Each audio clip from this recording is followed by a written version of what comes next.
I am William Crawford. I am 70 years old and somehow still processing the deepest betrayal a father could ever experience. As the founder of a multi-million-dollar commercial heating and cooling empire, I spent my entire life building a legacy to provide for my family. Last month, during an upscale dinner meant to honor my late wife, my son slammed his scotch glass on the table, pointing a finger directly in my face. "Stop wasting my money," he hissed. I did not scream. I simply looked at him in dead silence. The very next day, I emptied every single bank account he thought he controlled, and I disappeared completely. Before I continue this story, let me know where you are watching from in the comments below. Hit like and subscribe if you have ever had to stand up to family who underestimated your worth. Columbus, Ohio. It was a bitterly cold Tuesday evening in November. The kind of freezing wind that cuts straight through your overcoat and settles deep into your bones, much like the grief I still carried every single day. We were sitting in a dimly lit, high-end steakhouse downtown. I was paying, of course. I always paid. The dinner was supposed to be a sacred occasion. We were gathered to mark the 3rd anniversary of the passing of my wife, Diane. Diane was my absolute rock. She was the woman who stood by my side when I was just a 20-something kid, hauling heavy industrial air conditioning units out of a rusted Ford van. Back then, I was busting my knuckles open every single day, working 90-hour weeks just to keep the lights on.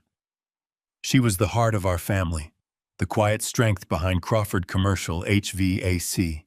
Together, through decades of sheer grit and relentless sacrifice, we grew that tiny operation into a $40 million enterprise. Now sitting at this luxurious table, it was just me, my 35-year-old son Derek, and his wife Monica. Derek had taken over as the chief executive officer of the company exactly 1 year ago. I had stepped back, taking the title of chairman, believing it was finally time to let the next generation lead. Monica, a former real estate agent with a dangerous taste for flashy designer labels and exclusive country clubs, sat next to him. She was casually sipping a $30 glass of imported wine, looking bored and completely detached from the emotional significance of the evening. The ambiance in the restaurant was refined and peaceful. Soft jazz music played in the background. Crystal glasses clinked in toasts and waiters moved quietly around the dining room.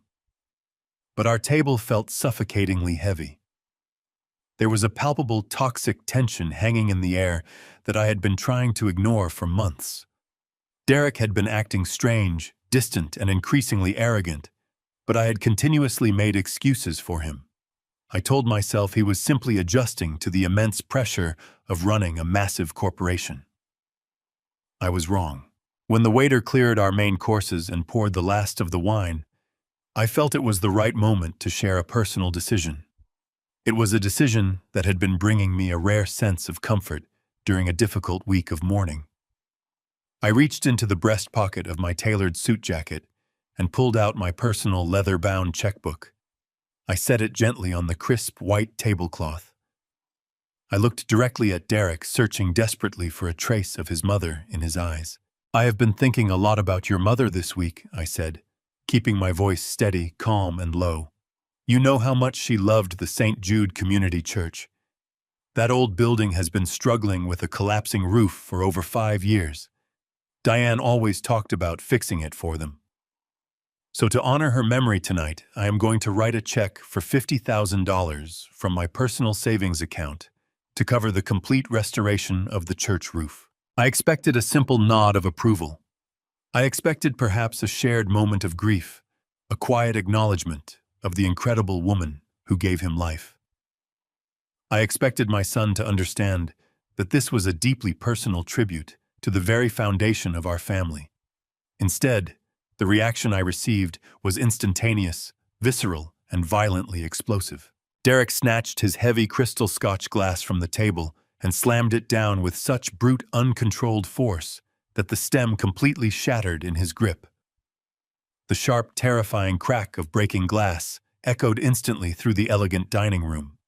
Several patrons at nearby tables stopped their conversations and turned their heads in shock. Jagged shards of crystal ice cubes and amber liquid spilled wildly across the white linen, soaking into the pristine fabric like a dark, ugly stain. Derek leaned aggressively across the table, invading my personal space. His face flushed a dark, furious red, the veins in his neck bulging against his expensive silk tie. He thrust his index finger directly into my face, his eyes wide, manic, and completely unhinged. "Stop wasting my money." He hissed the words with a venomous, guttural intensity that carried effortlessly over the soft jazz music. "What the hell are you doing writing 50 grand checks to a useless church? Are you losing your mind?" Underneath the table, I heard a sharp, painful thud. Monica had violently kicked his shin, her eyes darting nervously around the room, panicking at the unwanted attention of the wealthy onlookers. Derek flinched from the kick, but his furious, hateful glare remained locked entirely on me. He was breathing heavily, his chest heaving under his custom Italian suit jacket. A jacket completely paid for by the massive empire I built from nothing. I did not flinch. I did not raise my hands. I did not yell back. I just froze completely solid, staring into the eyes of the absolute stranger sitting across from me. The words echoed in my mind with a deafening, paralyzing roar. My money. He had just called my personal savings, the money I bled and sweat for over 4 grueling decades, his money. I had spent 28 years breathing in toxic fiberglass insulation. I had frozen on commercial rooftops in the dead of winter. I had sacrificed my own youth and health so he would never have to know the bitter taste of poverty. I stepped back from the daily grind for just 1 single year. And in that unbelievably short amount of time, his entitlement had mutated into something terrifyingly monstrous. He truly believed he owned my wealth. He truly believed he owned me. The silence that followed was suffocating. The entire restaurant seemed to hold its breath, waiting for the older man to explode, to cause a scene, to put the disrespectful son in his place. But I am not a man who fights in public. I am a man who observes, calculates, and executes. I slowly reached out, picked up my checkbook, and slid it back into my breast pocket. I did not utter a single word of defense or anger. I stood up slowly from the table, my posture perfectly straight. I reached into my wallet, pulled out 2 crisp $100 bills, and dropped them onto the soaked, glass-covered tablecloth to cover the ruined meal. I turned my back on my son and his wife. I walked out of the restaurant, pushing through the heavy wooden doors and stepping out into the freezing Columbus night. The chilling wind hit my face, but I barely felt it. My mind was completely clear. My heart, though broken, was beating with a cold, terrifying new purpose. I knew right then, without a shadow of a doubt, that the war for my life had already started. I would not be a victim. I would be the architect of their absolute and total destruction. I woke up before dawn the next morning. Decades of waking up at 4:30 to load trucks and review blueprints had permanently hardwired my internal clock. The house was painfully quiet. It was a massive, sprawling brick estate in Upper Arlington that Diane and I had purchased 20 years ago. Without her, it just felt like an empty museum. I brewed a pot of black coffee and sat at the kitchen island, watching the frost cling to the bare branches of the oak trees in the backyard. My mind was replaying the events of the previous night. Derek shattering the glass, the rage in his eyes, the terrifying sense of entitlement. My money, he had said. The coffee tasted like ash in my mouth. By 8 o'clock, the winter sun was barely breaking through the thick gray Ohio clouds. That was when the heavy brass knocker on my front door echoed through the silent hallway. I was not expecting anyone. I set my mug down slowly, walked across the expansive foyer, and I carefully opened the heavy front door. Derek and Monica were standing on my front porch. The freezing wind was whipping Monica's perfectly styled blonde hair across her face. Derek was holding a massive shrink-wrapped Harry and David fruit basket, complete with an oversized, ridiculous gold ribbon. He looked awful. His eyes were bloodshot, and his skin had the pale, clammy sheen of a man who had spent the entire night nursing a severe Scotch hangover. Monica, on the other hand, looked impeccably put together in a tailored cashmere coat holding a pair of expensive leather gloves. She wore a bright, incredibly forced smile that did not quite reach her eyes. "Dad." Derek said, his voice raspy and remarkably smaller than the booming roar he had used at the steakhouse. "Can we come in, please? We really need to talk to you." I stared at them for a long, heavy moment. My instincts, the same instincts that had saved my company from bankruptcy during 3 separate economic recessions, told me to shut the heavy wooden door right in their faces. But a good businessman never closes a door until he knows exactly what the person on the other side is trying to sell him. I stepped back silently, pulling the door wide to let the freezing air and my uninvited guests inside. They stepped into the warm foyer, bringing the scent of expensive perfume and nervous sweat with them. Derek practically shoved the heavy fruit basket into my hands. I took it, feeling the absurd weight of the overpriced pears and gourmet cheeses, and carried it into the kitchen. I set it down on the granite counter, without removing the ridiculous gold ribbon. I gestured toward the living room, leading them into the formal sitting area that Diane had decorated with so much love. I took my usual armchair by the fireplace. Derek and Monica sat tightly together on the edge of the long leather sofa, looking like 2 guilty teenagers called into the principal's office. The silence in the room stretched out thick and suffocating. I did not offer them coffee. I did not offer them water.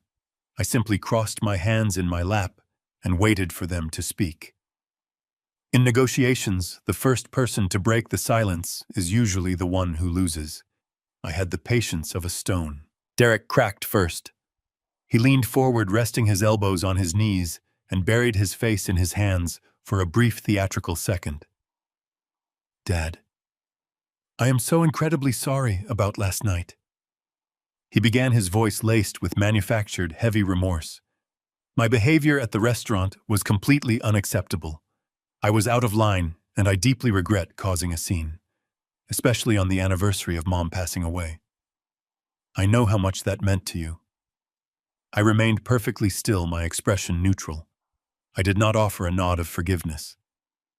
Derek swallowed hard, shifting uncomfortably on the leather cushion. "It is just the stress, Dad. The pressure of running Crawford Commercial HVAC is eating me alive. We are expanding into the Cleveland and Cincinnati markets simultaneously, and the supply chain issues are causing massive delays with our industrial rooftop units. I have not slept a full night in 3 weeks. Last night I had way too much scotch on an empty stomach. When you pulled out that checkbook to give away $50,000, I just panicked," I snapped. "I felt like the weight of the entire company was crushing my chest, and I took it out on you. Please, you have to believe me. That is not who I am." I did not mean those words. I listened to his excuse, analyzing every syllable. He was blaming the alcohol. He was blaming the supply chain.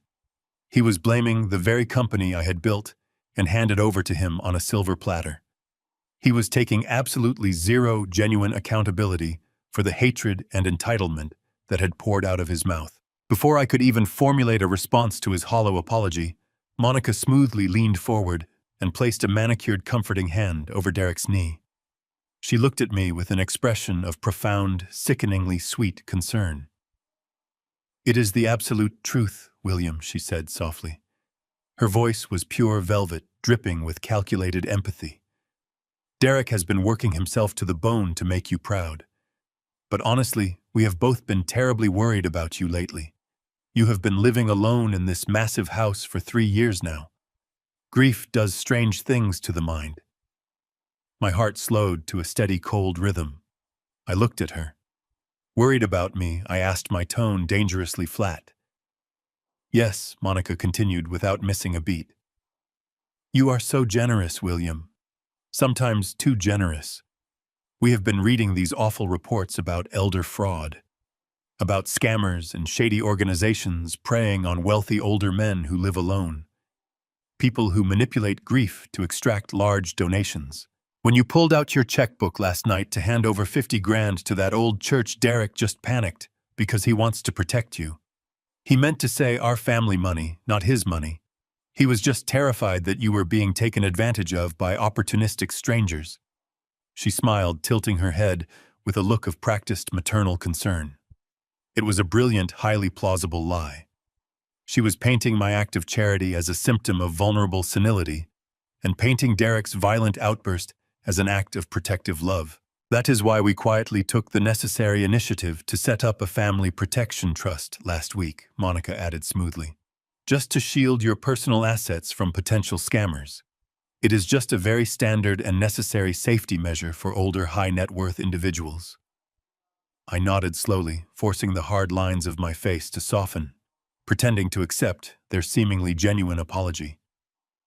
But deep inside my chest, my 40 years of corporate business instincts were screaming a deafening warning. The terrifying phrase "family protection trust" immediately sounded suspiciously like a completely permanent and unbreakable legal cage. After they finally left my house, taking their hollow apologies and their expensive fruit basket with them, the silence of the massive estate felt heavier than before. The air inside the foyer was thick with the lingering scent of Monica's perfume and the bitter aftertaste of their rehearsed performance. I needed to clear my head. I needed to be somewhere that felt real, somewhere far away from the polished granite and the suffocating silence. I went out to the detached garage and pulled the canvas cover off my vintage 1978 Ford pickup truck. It was the very first vehicle I ever bought brand new with cash from the HVAC business. It was forest green, meticulously maintained, and completely devoid of modern touchscreens or digital trackers. Driving it always reminded me of who I really was before the millions, before the corporate boardroom, before the greed infected my family. It was just a machine of pure steel and combustion, honest and straightforward. I turned the ignition key, and the heavy engine roared to life, filling the garage with the rich smell of exhaust and old leather. I backed the truck out into the freezing Columbus afternoon. The sky was the color of bruised iron threatening snow.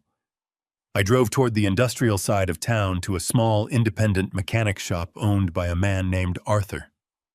Arthur was a guy who worked with his hands, a man who understood the value of hard labor. I had scheduled a simple winter tune-up a few weeks prior. It was nothing major, just new spark plugs, fresh oil, and a quick inspection of the heating core. The drive was cold, but incredibly grounding. The heavy steering wheel and the manual transmission required my complete focus, allowing me to push Derek and his family protection trust out of my immediate thoughts, at least for a little while. I pulled into the gravel lot of the shop, the tires crunching loudly over the frozen stones. Arthur wiped his grease-stained hands on a red shop rag and greeted me with a warm, genuine smile. We spent the next hour talking about engines, the incoming winter storms, and the reliable durability of classic American manufacturing. It was a simple, honest interaction. There were no hidden agendas, no calculated words, just two men talking about things that made absolute and perfect sense. When the work was finally completely finished, Arthur walked behind the scratched wooden counter to ring me up. The total came out to exactly $415. It was a completely trivial amount of money for a man in my financial position. I reached into my thick leather wallet and pulled out my heavy black card. This was a private wealth management card, an account with no preset spending limit tied directly to a massive reservoir of liquid cash I had accumulated over decades of relentless work. I handed the heavy metal card to Arthur. He took it, admiring the solid weight of it for a brief second, and swiped it through his dusty electronic payment terminal. We continued chatting about the local college football scores while the machine processed the transaction. A few seconds later, the terminal let out a sharp, harsh, negative beep. Arthur frowned, looking down at the small digital screen. He wiped the magnetic strip on his apron and swiped the card a second time. The machine beeped again. The exact same sharp, annoying negative sound. Arthur looked up at me, an apologetic and deeply embarrassed expression washing over his weathered face. "William, I am really sorry," he said, keeping his voice incredibly low so the other mechanics in the garage would not hear. "The machine is saying the card is declined." I stared at him, completely uncomprehending. Declined? The single word felt like a physical blow. I had millions of dollars sitting in that specific account. It was an account I used strictly for personal expenses, entirely separated from the corporate finances of Crawford Commercial HVAC. I had never, not once in my entire adult life, had a credit card declined. The sheer impossibility of the situation made my chest suddenly tighten. I forced a calm, reassuring smile, masking the sudden spike of anxiety shooting through my veins. "It must be a security flag," I told Arthur, smoothly pulling my phone from my pocket. "Sometimes the bank freezes the card if they suspect fraudulent activity." "Give me just one moment, Arthur. I will call my private wealth manager directly and have them clear it up immediately."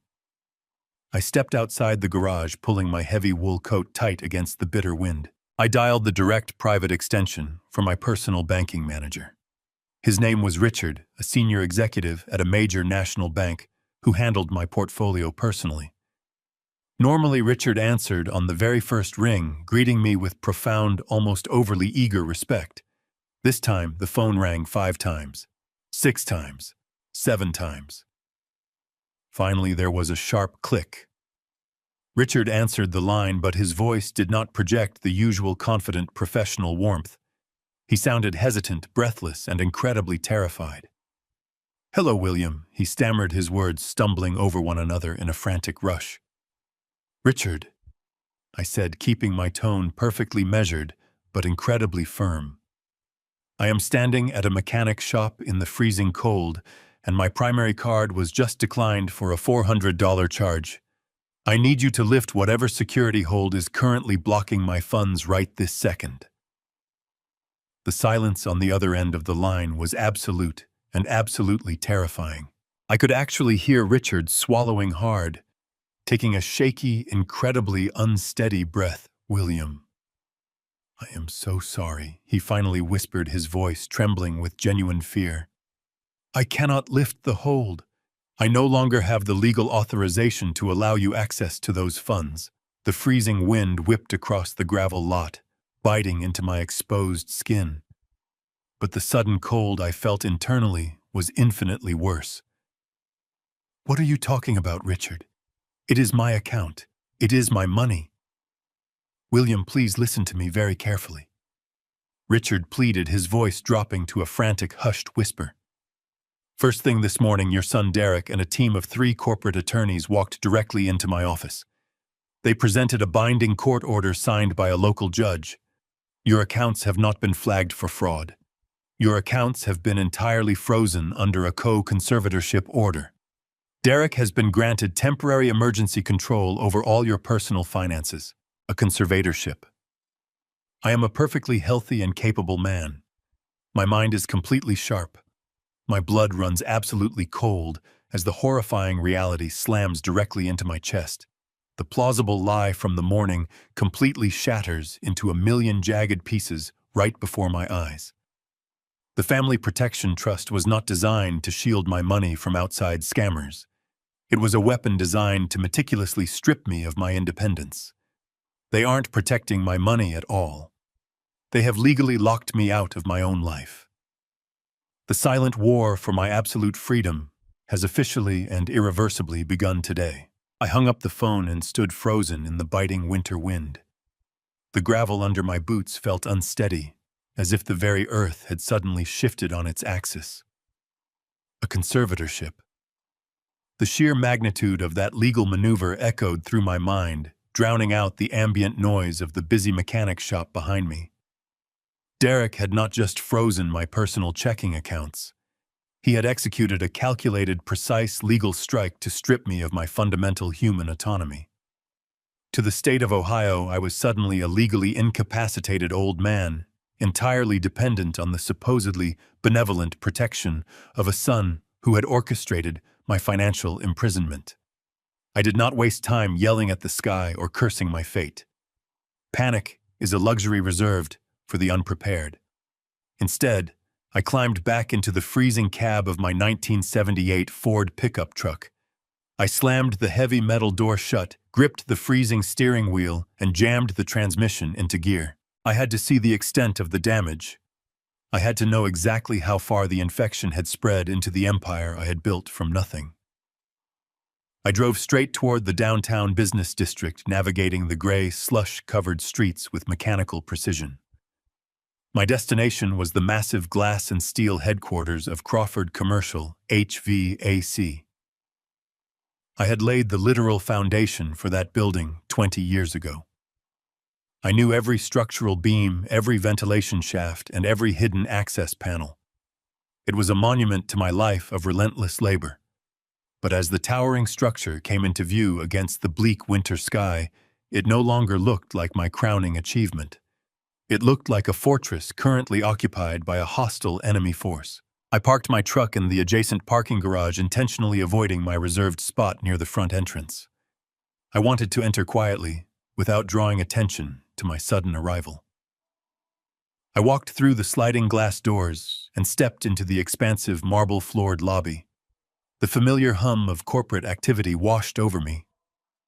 Phones were ringing softly at the reception desk. Employees in sharp suits walked briskly across the polished stone, and the low murmur of business deals filled the warm air. Nobody paid any special attention to the 70-year-old man walking toward the back corridor. I bypassed the main reception desk and headed directly for the private executive elevator bank. This was a secure access point, designed exclusively for top-tier management. I reached into my coat pocket and retrieved my heavy gold-trimmed founder badge. It was a unique keycard that granted me unrestricted total access to every single floor-secure room and digital terminal within the entire global corporate network. I held the badge up to the sleek black security scanner, mounted beside the polished steel elevator doors. I anticipated the familiar soft green glow and the quiet metallic click of the unlocking mechanism. Instead, the scanner let out a harsh, abrupt beep. A bright, glaring red light illuminated the digital panel. The display read, "Access denied." I stood there staring at the red light. I swiped the badge a second time. The machine beeped again, flashing that identical, mocking red warning. "Access denied."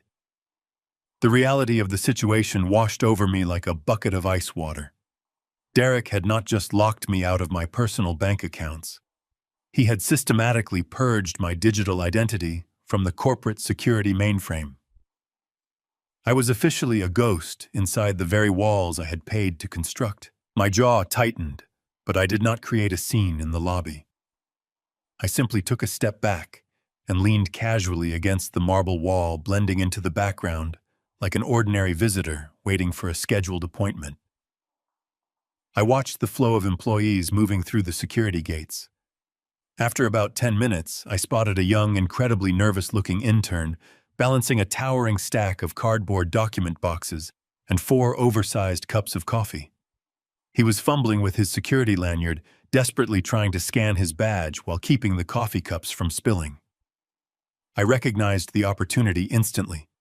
As the intern finally managed to trigger the green light on the standard elevator bank, I moved with a speed and fluid precision that completely belied my 70 years of age.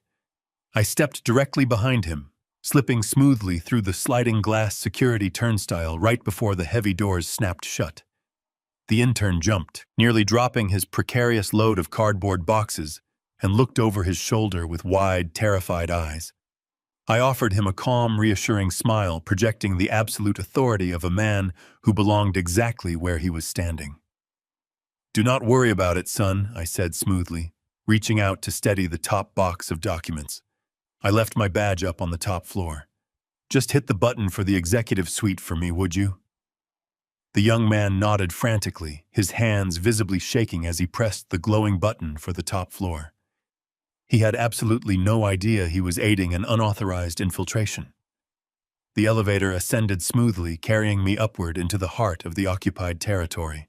The doors slid open with a soft chime. I stepped off the elevator and walked silently down the pristine carpeted hallway of the executive floor. The walls were lined with framed photographs of our major industrial projects. I moved like a shadow, making absolutely no sound. I bypassed the main boardroom and headed straight toward the corner suite that used to belong to my chief financial officer. As I approached the heavy glass door, I stopped dead in my tracks. I peered through the slightly parted blinds. Monica, my son's wife, was sitting behind the massive mahogany desk. She held absolutely no official title in my company. She had no business degree and zero corporate experience. Yet she was casually leaning back in the expensive leather chair, sipping sparkling water. I noticed her left wrist immediately. She was wearing a brand new diamond-encrusted Cartier watch that easily cost $15,000. But the jewelry was not the most horrifying detail. Spread across the mahogany desk were several thick stacks of legal documents. I recognized the distinctive watermarks immediately. She was holding a heavy gold pen, casually signing real estate transfer deeds printed directly on my company's official letterhead. She was actively liquidating Crawford commercial property assets. They were quietly dismantling my entire corporate infrastructure, piece by piece, converting brick and steel into liquid cash without any oversight or legal board approval. She was selling off the physical warehouses and distribution centers I had purchased decades ago, likely funneling the massive profits into whatever offshore shadow accounts they had secretly established. My chest burned with a furious, explosive heat, but my mind remained perfectly cold. I absolutely did not push the heavy glass door open.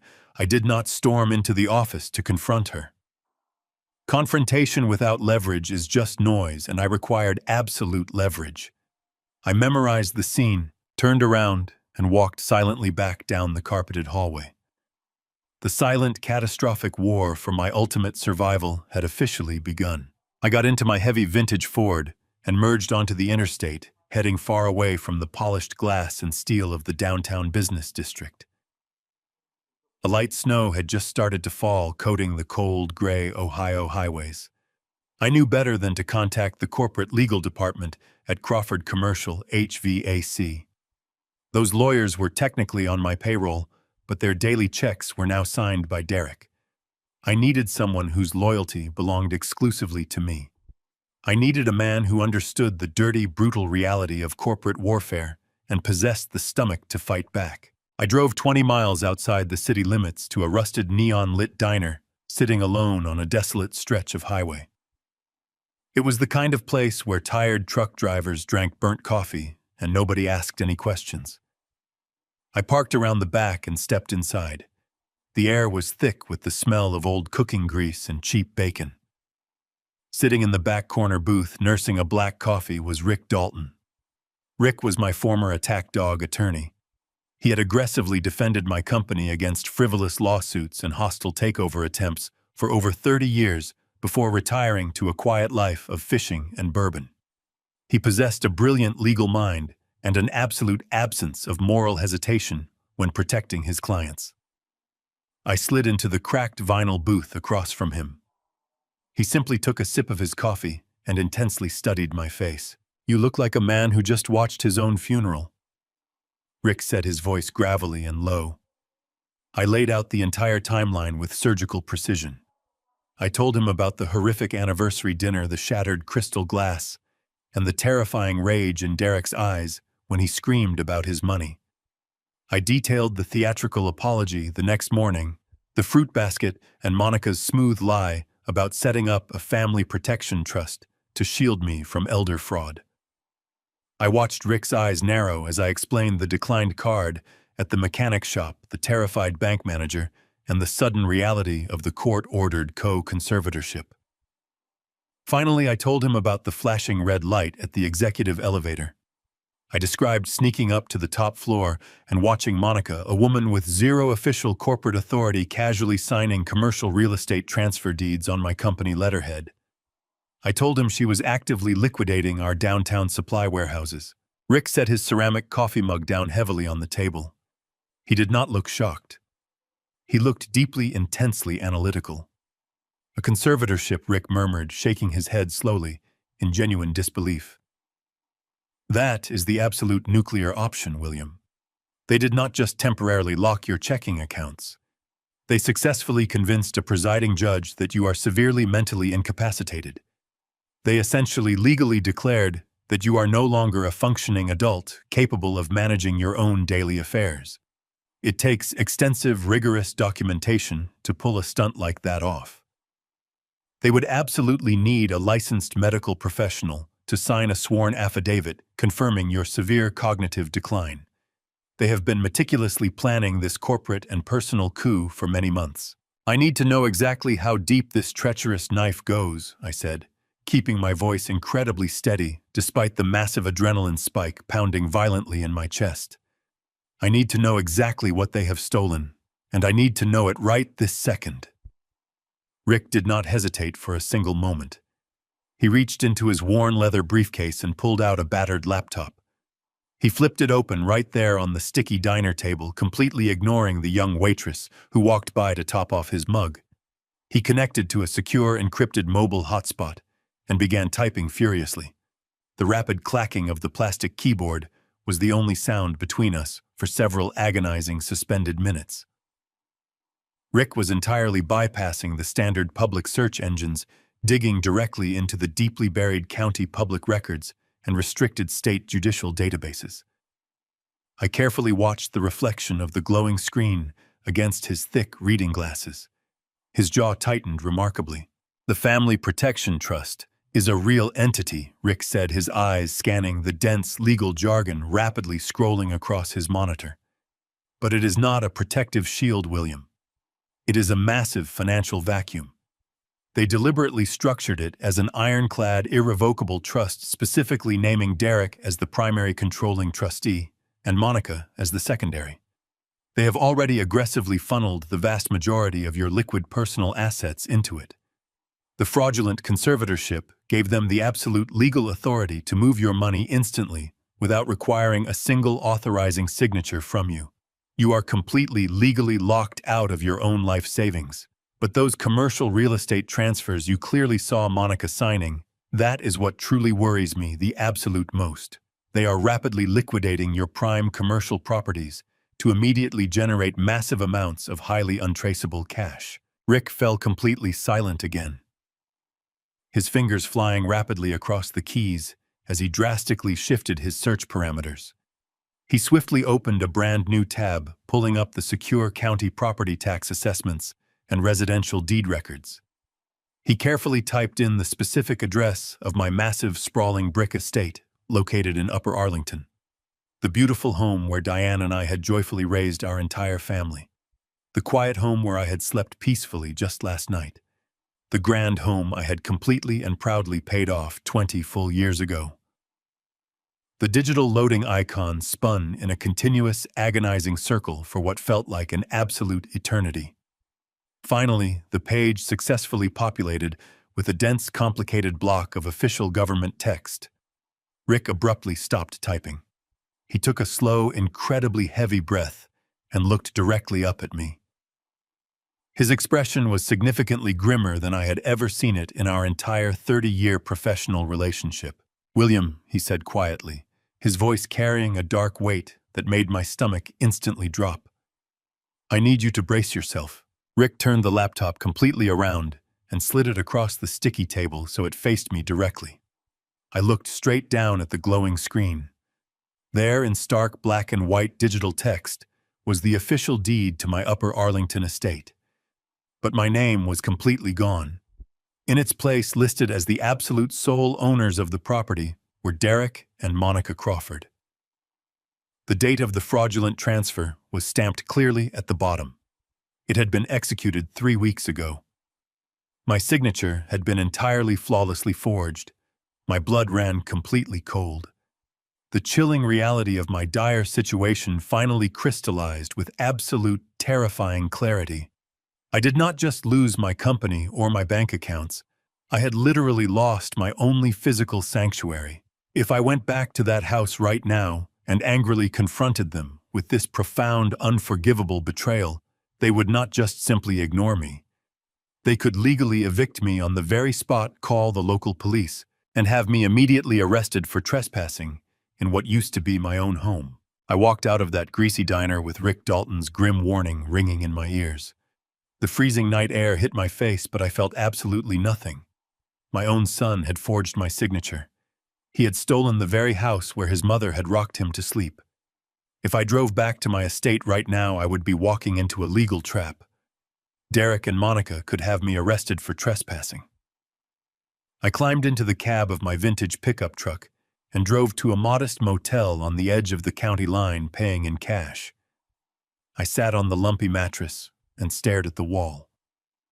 Panic is the ultimate enemy of logic. I had to dismantle Derek's illusion of absolute control. To do that, I needed the undeniable proof of his corporate theft. Derek always looked at me like I was an obsolete dinosaur. He genuinely believed that because I did not understand modern cloud computing, I was completely blind to the internal mechanics of the company.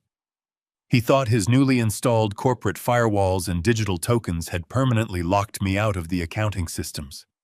He had successfully deactivated my administrative keycard and revoked my remote access passwords. But Derek was arrogant, and arrogance breeds catastrophic oversights. He had completely forgotten the foundational history of the building. 20 years ago, I personally oversaw the installation of the original internal server architecture. Before cloud storage became the corporate standard, we relied on a heavily fortified physical mainframe located deep in the concrete basement of the headquarters. When we transitioned to newer systems, I mandated that the core mainframe remain actively tethered to the network as a fail-safe redundancy. I had my engineers install a hardwired master override protocol. It was an off-the-grid access terminal bypassing every external firewall. It was strictly tied to my physical biometrics. I did not need a digital password. I just needed my own body. I reached out to Mike Navarro, a highly resourceful private investigator. I kept on retainer for years. I met Navarro in the deserted parking lot of a grocery store at midnight. I did not give him the emotional details of my son betraying me. I handed him an envelope of cash and told him I needed a military-grade encrypted hard drive with the highest possible transfer speed. Navarro nodded, handed over a heavy black metal casing, and drove away without asking a single question. I sat in my truck, watching the dashboard clock slowly tick forward. I needed the building to be completely abandoned. I needed the late-night cleaning crews to finish their rounds. I waited until the digital numbers glowing on my dashboard clicked to exactly 2 o'clock in the morning. Then I put the truck in gear and drove back toward the glass and steel fortress I had built. I parked 2 blocks away in a dark alleyway. I pulled the collar of my heavy wool coat up and walked briskly toward the rear loading docks of the Crawford headquarters. Derek had recently spent hundreds of thousands of dollars upgrading the perimeter security, installing high-definition cameras and motion sensors at every main entrance. But he did not know about the old maintenance tunnel. Back when the building was first constructed, I insisted on a subterranean service corridor that connected the primary electrical grid to the municipal storm drains. The entrance was hidden behind a rusted industrial dumpster, completely out of the sightline of his fancy new cameras. I slipped behind the steel bin and found the old iron grate. I pulled a heavy crowbar from my coat, jammed it under the iron edge, and pulled with all the strength my 70-year-old arms could muster. The grate groaned and lifted. I slid down into the damp darkness of the tunnel. I navigated the narrow passage using a small tactical flashlight, my boots splashing softly against the shallow puddles. I reached the heavy reinforced steel door at the end of the tunnel. This was the true back door into the facility, a door that did not rely on modern electronic keypads. I reached into my pocket, pulled out a heavy brass skeleton key I had carried for 2 decades, and slid it into the mechanical lock. The tumblers clicked perfectly into place. I pulled the door open and stepped silently into the sub-basement of the Crawford headquarters. The air down here was cold, dry, and heavily filtered. The ambient hum of massive cooling fans echoed off the concrete walls. I walked through the dimly lit corridors, bypassing the massive electrical panels. I headed straight for the central server room. It was a standalone concrete bunker secured behind a thick security door. I approached the access panel. It was an older model untouched by Derek's technological renovations. I placed my right hand onto the glass surface of the scanner. A thin line of red light slowly swept across my palm, mapping the unique ridges of my fingerprints. The machine let out a mechanical hum, processing the physical data. Next, a small digital lens extended from the wall panel. I leaned forward, aligning my right eye with the glowing green targeting reticle. The scanner pulsed, casting a bright beam of light directly into my pupil. It was analyzing the complex vascular structure of my retina cross, referencing the biological markers against the foundational code of the master override protocol. For 3 agonizingly long seconds, the terminal remained entirely silent. My heart pounded heavily against my ribs. If the engineers had dismantled this system without telling me, the silent alarms would trigger immediately. I would be trapped in the basement waiting for the police to arrive and arrest me for corporate espionage in my own building. Then the heavy steel door emitted a loud, satisfying electronic clack. A thick green light illuminated the access panel. The heavy deadbolts retracted smoothly into the walls. I grabbed the handle and pulled the door open. I stepped into the freezing server room. Rows of towering black server racks stood like silent sentinels, blinking with thousands of tiny blue and green lights. The noise of the cooling units was deafening, but to me it sounded like absolute victory. I walked to the console at the center of the room. I flipped the cover off the master override port, exposing the raw physical connection to the corporate network. I unzipped my coat, pulled out the military-grade encrypted hard drive Navarro had provided, and plugged the thick black cable directly into the mainframe terminal. A command prompt instantly booted on the dusty monitor. The system had successfully recognized my biometric authority. I was fully in. I typed in a rapid sequence of legacy command codes, bypassing Derek's modern accounting software and diving straight into the raw, unfiltered root directories. I targeted the hidden financial folders, the deeply buried files that Derek thought he had perfectly concealed. I hit the execution. The progress bar flashed onto the screen. I stood alone in the freezing basement, watching the digital numbers climb as I systematically began downloading the last 12 months of Derek's secret shadow accounting. The blue glow of the progress bar crept across the monitor like a glacier. I stood in the freezing chill of the sub-basement, my breath forming faint white clouds in the highly filtered air. The military-grade hard drive hummed quietly, digesting massive blocks of compressed financial data. I knew the complete transfer would take at least 20 minutes. 20 minutes was a dangerous eternity when you were infiltrating your own corporate headquarters in the dead of night. To pass the agonizing time and to satisfy the burning anxiety in my chest, I opened a secondary window on the terminal. I bypassed the main directory and manually accessed the raw data packets filtering through the network bridge. I wanted to see exactly what Derek had been hiding behind his fabricated firewalls. I opened the master ledger for the third quarter. The spreadsheet populated instantly, filling the screen with thousands of individual line items. At a casual, superficial glance, everything looked perfectly normal. The payroll distributions were accurate. The standard supplier invoices matched the quarterly projections. The overhead costs for our distribution centers aligned with historical averages. Derek had hired someone incredibly skilled to paint this beautiful, fraudulent picture. But I did not build a $40 million empire by looking at the surface. I knew the intricate rhythm of this company better than I knew my own heartbeat. I isolated the outgoing vendor payments and filtered them by origination date, specifically targeting the exact month Derek officially assumed the role of Chief Executive Officer. The true story emerged almost immediately. Hidden beneath the massive, legitimate purchases of industrial copper piping and commercial-grade refrigerants, there was a steady, rhythmic bleed. I found a recurring weekly outgoing wire transfer routed to an entity listed as Apex Logistics Solutions. The invoices were vaguely coded as expedited supply chain management fees. They were consistently billed at $45,000 a week. I cross-referenced our approved vendor database. Apex Logistics Solutions did not exist in our system before last November. I ran a secondary search through the state corporate registry database using the raw command terminal.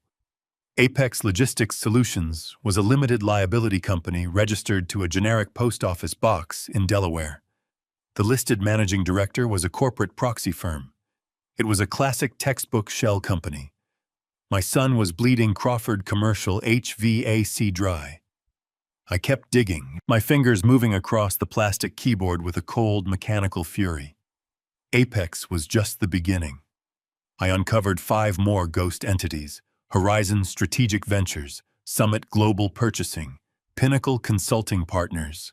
Every single one of them was a fabricated shell siphoning hundreds of thousands of dollars out of our operating capital under the guise of vague administrative services and imaginary consulting fees.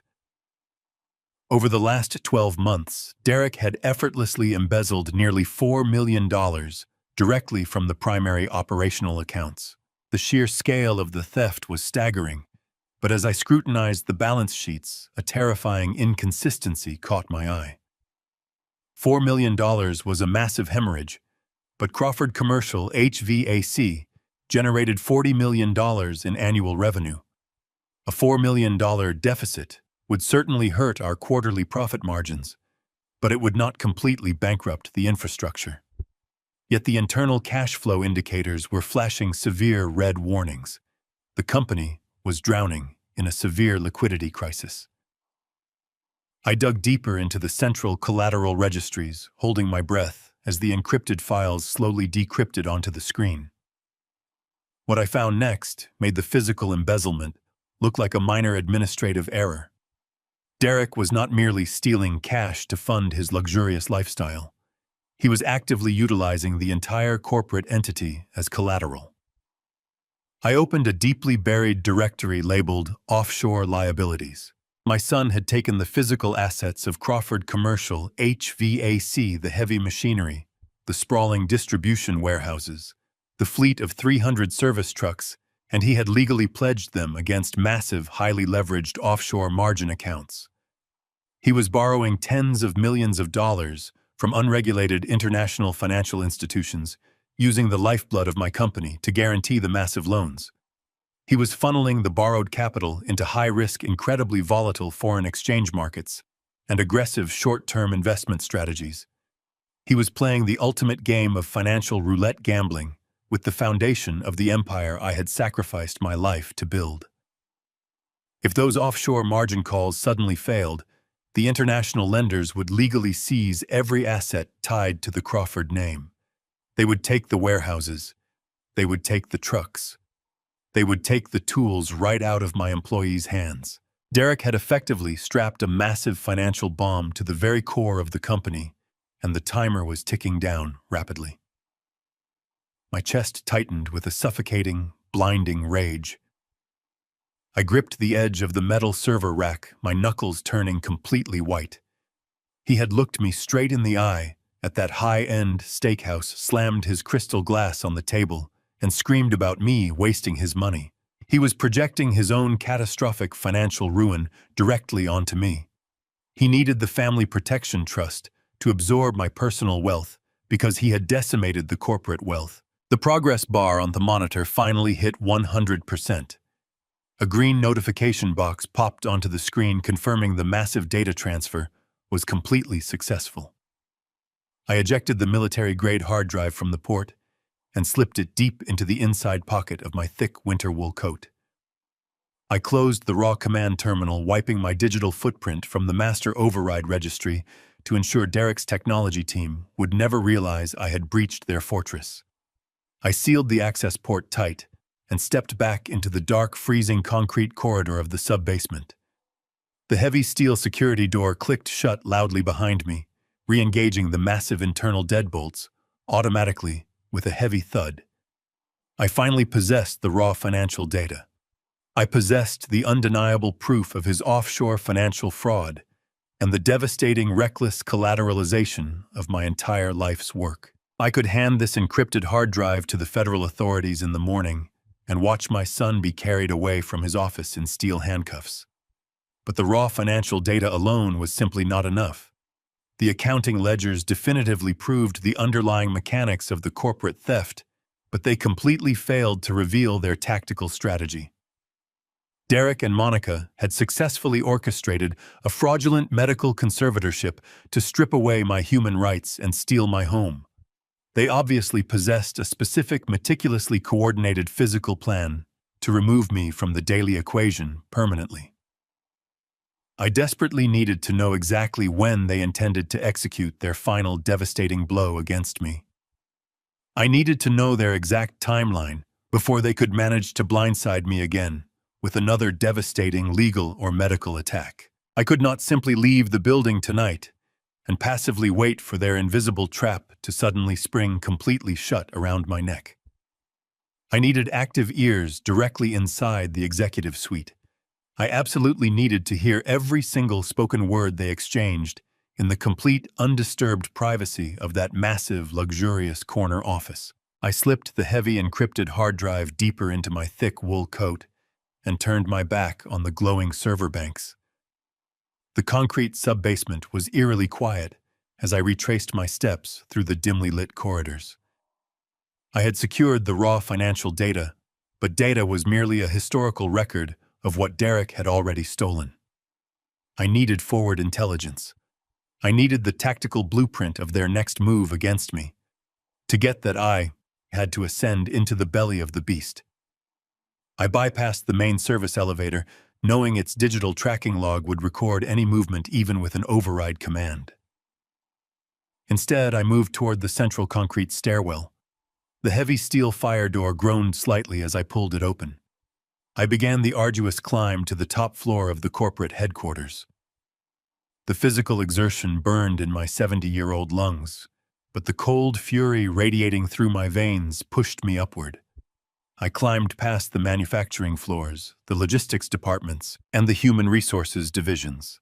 Every floor represented a distinct chapter of my life, a piece of the sprawling empire I had built with my bare hands and endless sacrifice. Now it was entirely occupied by a son who viewed my legacy as his personal slush fund. I reached the heavy fire doors of the executive level. The corridor beyond was pitch black, illuminated only by the faint ambient glow of emergency exit signs. The thick plush carpeting completely absorbed the sound of my heavy winter boots as I moved silently down the hallway. I passed the boardroom and the senior vice president's suites, keeping my eyes fixed firmly on the massive double doors at the far end of the hall. Derek's corner office, the nerve center of his fraudulent operation. The door was locked with a modern biometric deadbolt, a costly security upgrade he had installed immediately after taking over my position as chief executive officer. He genuinely believed that modern technology made him invincible. He forgot that I was the man who oversaw the installation of the very doors he stood behind. I reached into my pocket and retrieved a small specialized magnetic bypass key. Navarro had provided it to me weeks ago when my suspicions first began to materialize. I slid the thin strip of magnetized metal directly into the microscopic gap between the digital strike plate and the door frame. I wiggled it gently, applying precise pressure until I heard the faint, satisfying click of the mechanical tumbler releasing. The heavy wooden door swung inward on silent hinges. I stepped into the vast executive suite and closed the door softly behind me. The room was bathed in the pale, ghostly light of the winter moon shining through the floor-to-ceiling windows. The sheer opulence of the space was sickening. Derek had completely renovated my old office. He had torn out my practical oak desk and replaced it with a massive slab of imported Italian marble. He had installed a private wet bar and filled the shelves with crystal decanters and bottles of scotch that cost more than my first service van. He was living like a billionaire king on the edge of a catastrophic financial precipice. I walked deliberately across the room and stood directly behind his marble desk. I reached into the inner lining of my coat and pulled out a small sealed plastic envelope. Inside was a piece of military-grade surveillance equipment procured by Mike Navarro. It was a micro-audio transmitter barely the size of a standard coin cell battery. It was equipped with an omnidirectional condenser microphone capable of picking up a mere whisper from 30 feet away. The device was incredibly powerful, but it had one significant vulnerability. It required a continuous power source to maintain an active transmission for more than 48 hours. I could not risk the battery dying before Derek and Monica revealed their final devastating plan. I needed a permanent power supply. I looked down at the right corner of the marble desk. Resting there was a heavy, custom-crafted brass reading lamp. My heart tightened with a sharp, unexpected pang of sorrow. I had commissioned that specific lamp from a local artisan as a gift for Derek on the day I officially promoted him to Chief Executive Officer. It was meant to symbolize the passing of the torch, a beacon to guide him through the difficult decisions of corporate leadership. Now that deeply sentimental gift was going to become the very instrument of his absolute downfall. I pulled a small multi-tool from my pocket and unfolded the precision screwdriver. I carefully laid the heavy brass lamp on its side across the smooth marble surface, making sure not to scratch the polished stone. I removed the protective felt pad from the bottom and began unscrewing the heavy base plate.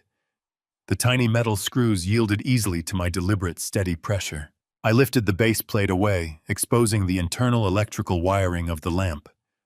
The thick copper power cord was spliced neatly into the main rotary switch. I took a small pair of wire strippers from my coat and carefully peeled back a 1/4 inch of the black rubber insulation, exposing the live wires. My hands were remarkably steady. The adrenaline focused my vision, allowing me to execute the delicate mechanical work with absolute precision. I took the micro-audio transmitter and examined the 2 tiny power leads extending from its casing. I meticulously wrapped the fragile transmitter leads directly around the exposed copper wires of the desk lamp. I pulled a small roll of black electrical tape from my pocket and tightly wrapped the spliced connections, ensuring there was absolutely no risk of a short circuit. As long as the lamp remained plugged into the wall outlet, the surveillance bug would draw a continuous, undetectable trickle of electricity. The microphone was positioned perfectly flush against the hollow ventilation gap near the base of the brass casing. It was an absolutely flawless, invisible integration. I carefully replaced the heavy base plate, aligning the tiny screws with their original threading. I tightened them down securely and pressed the protective felt pad back into place. I stood the lamp upright and returned it to its exact original position on the right corner of the marble desk. I took a soft microfiber cloth from my pocket and meticulously wiped down the brass casing, the marble surface, and the edges of the desk, erasing any trace of my fingerprints or physical presence. The office looked completely undisturbed. The expensive Scotch bottles sat in silence. The leather chairs remained perfectly aligned. Derek would walk into this room in a few hours, completely oblivious to the fact that his father had turned his sanctuary into a live broadcasting station. I turned my back on the executive suite and slipped quietly back into the darkened hallway. I retraced my steps with calculated speed, moving down the central stairwell and back into the freezing concrete sub-basement. I pushed the heavy iron grate aside and crawled through the maintenance tunnel, emerging behind the rusted industrial dumpster. The freezing winter wind bit into my face as I walked quickly through the dark alleyways heading back to my vintage pickup truck. I climbed into the freezing cab and locked the heavy metal doors. My breathing was heavy, my muscles aching from the intense physical and emotional strain of the infiltration. But I could not rest. I reached into the glove compartment and pulled out the small black receiver unit Navarro had provided with the transmitter. I plugged a single molded earpiece into the jack and secured it firmly in my right ear. I flipped the power switch on the side of the receiver. The small digital screen glowed bright red, indicating a strong active connection. A soft crystal-clear hiss of static filled my ear. I reached over and tapped the volume dial. I could hear the faint, distant hum of the building's massive heating system filtering through the microphone. I could hear the subtle shifting of the ambient air pressure inside the corner office. The audio feed was absolutely flawless. I leaned back against the worn leather seat of my truck, staring through the frost-covered windshield at the towering glass headquarters across the street. The digital clock on my dashboard read 3:30 in the morning. I had the financial data. I had the live surveillance feed. The trap was set. Now, I sit in the freezing darkness and wait for them to speak. For 3 agonizing days, I lived entirely inside the cab of my vintage Ford pickup truck. I parked in the back corner of a busy coffee shop parking lot, completely blending in with the daily flow of morning commuters and delivery vans. The spot gave me a perfect unobstructed view of the Crawford commercial headquarters just down the street. The weather had turned brutally unforgiving. A relentless freezing sleet battered the windshield, layering the glass in a thick sheet of gray ice. I kept the engine running just enough to prevent the heater core from freezing over, surviving on bitter black coffee and stale protein bars. My entire existence had been violently reduced to the continuous soft hiss of static playing through the molded plastic earpiece secured firmly in my right ear. I was a phantom haunting the perimeter of my own stolen empire. The micro-audio transmitter I had meticulously wired into Derek's brass reading lamp functioned with terrifying perfection. The microphone was incredibly sensitive. I could hear the faint scratching of his expensive fountain pen against paper. I could hear the subtle shifting of his leather executive chair. I could hear every single mundane corporate conversation, every supply chain complaint, and every routine vendor negotiation.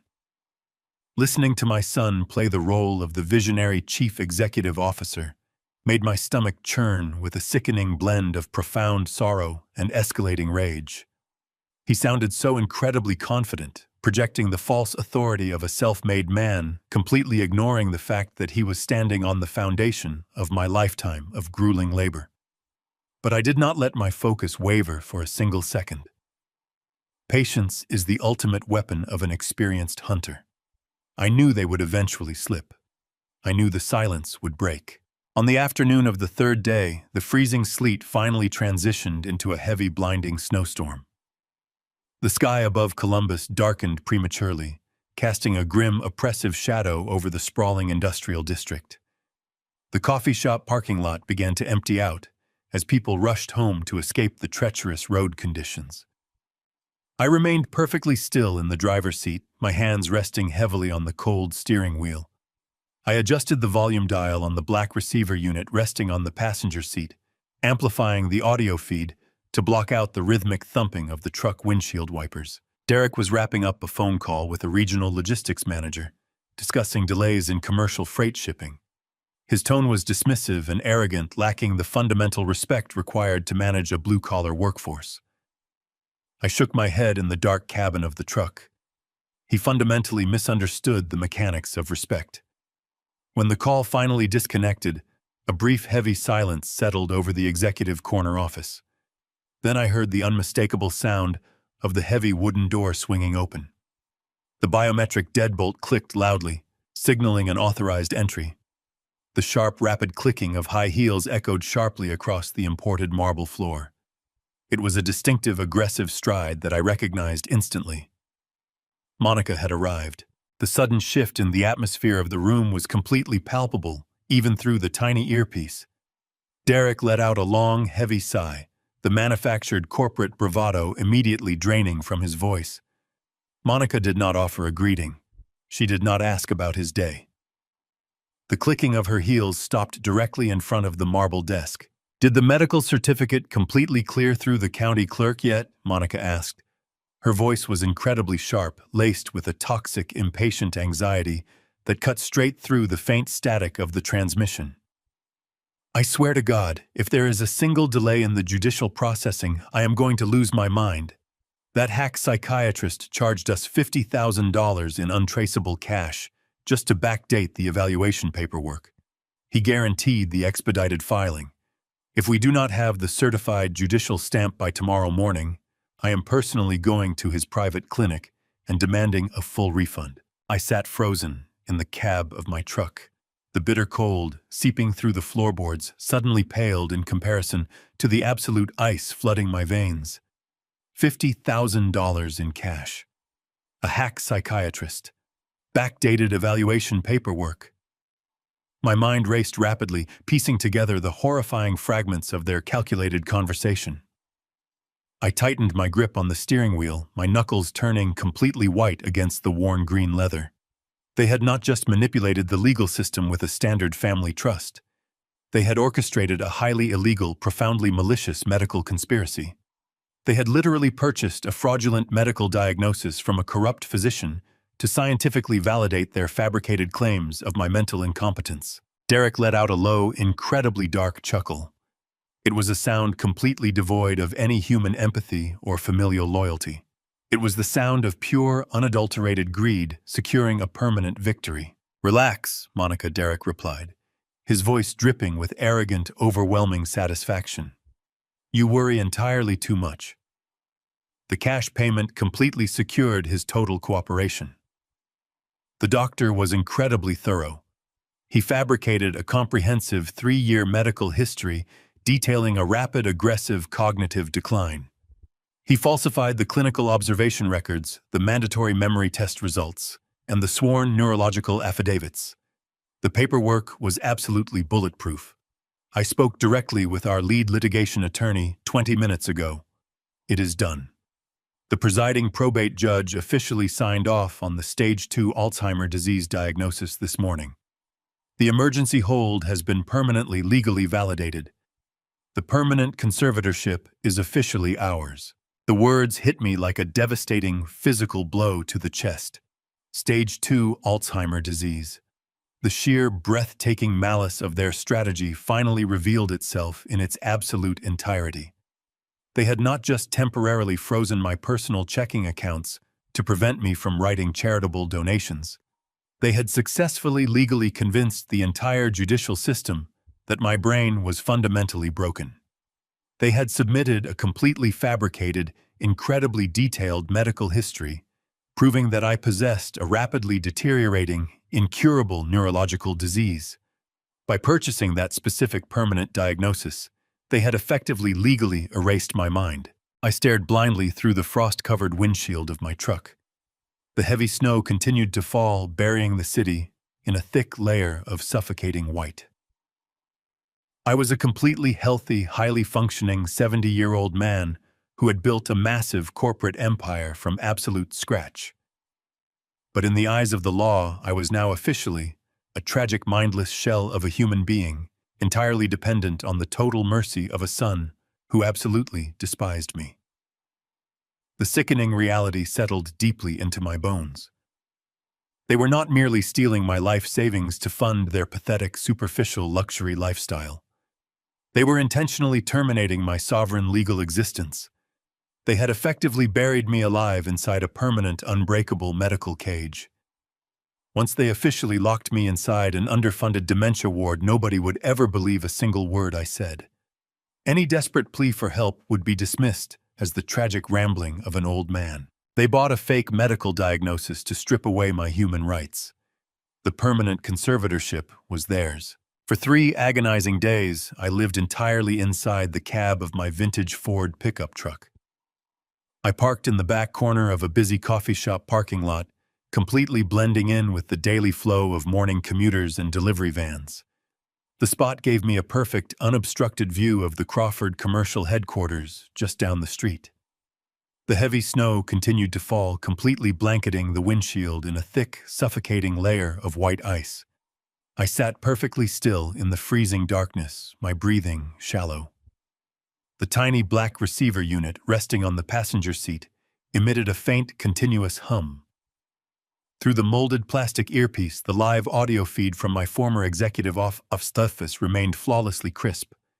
The silence in the corner office suddenly broke, and the conversation rapidly descended into a level of absolute darkness that made my blood run entirely cold. I heard the heavy rhythmic thud of the heavy wooden door swinging open. The sharp, rapid clicking of high heels echoed aggressively across the imported marble floor. Monica walked in. Her voice was incredibly sharp, laced with a toxic, impatient anxiety that cut straight through the faint static of the transmission. "Did the medical certificate clear?" she demanded. "That hack psychiatrist charged us $50,000 cash to backdate the paperwork. I swear to God, if there is a single delay in the judicial processing, I am going to lose my mind." I sat frozen in the cab of my truck. The bitter cold seeping through the floorboards suddenly paled in comparison to the absolute ice flooding my veins. $50,000 in cash. A hack psychiatrist. Backdated evaluation paperwork. My mind raced rapidly, piecing together the horrifying fragments of their calculated conversation.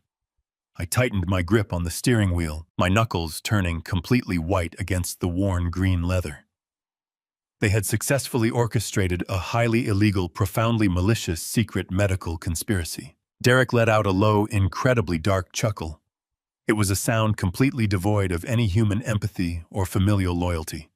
"It is done," Derek replied, his voice dripping with arrogant, overwhelming satisfaction.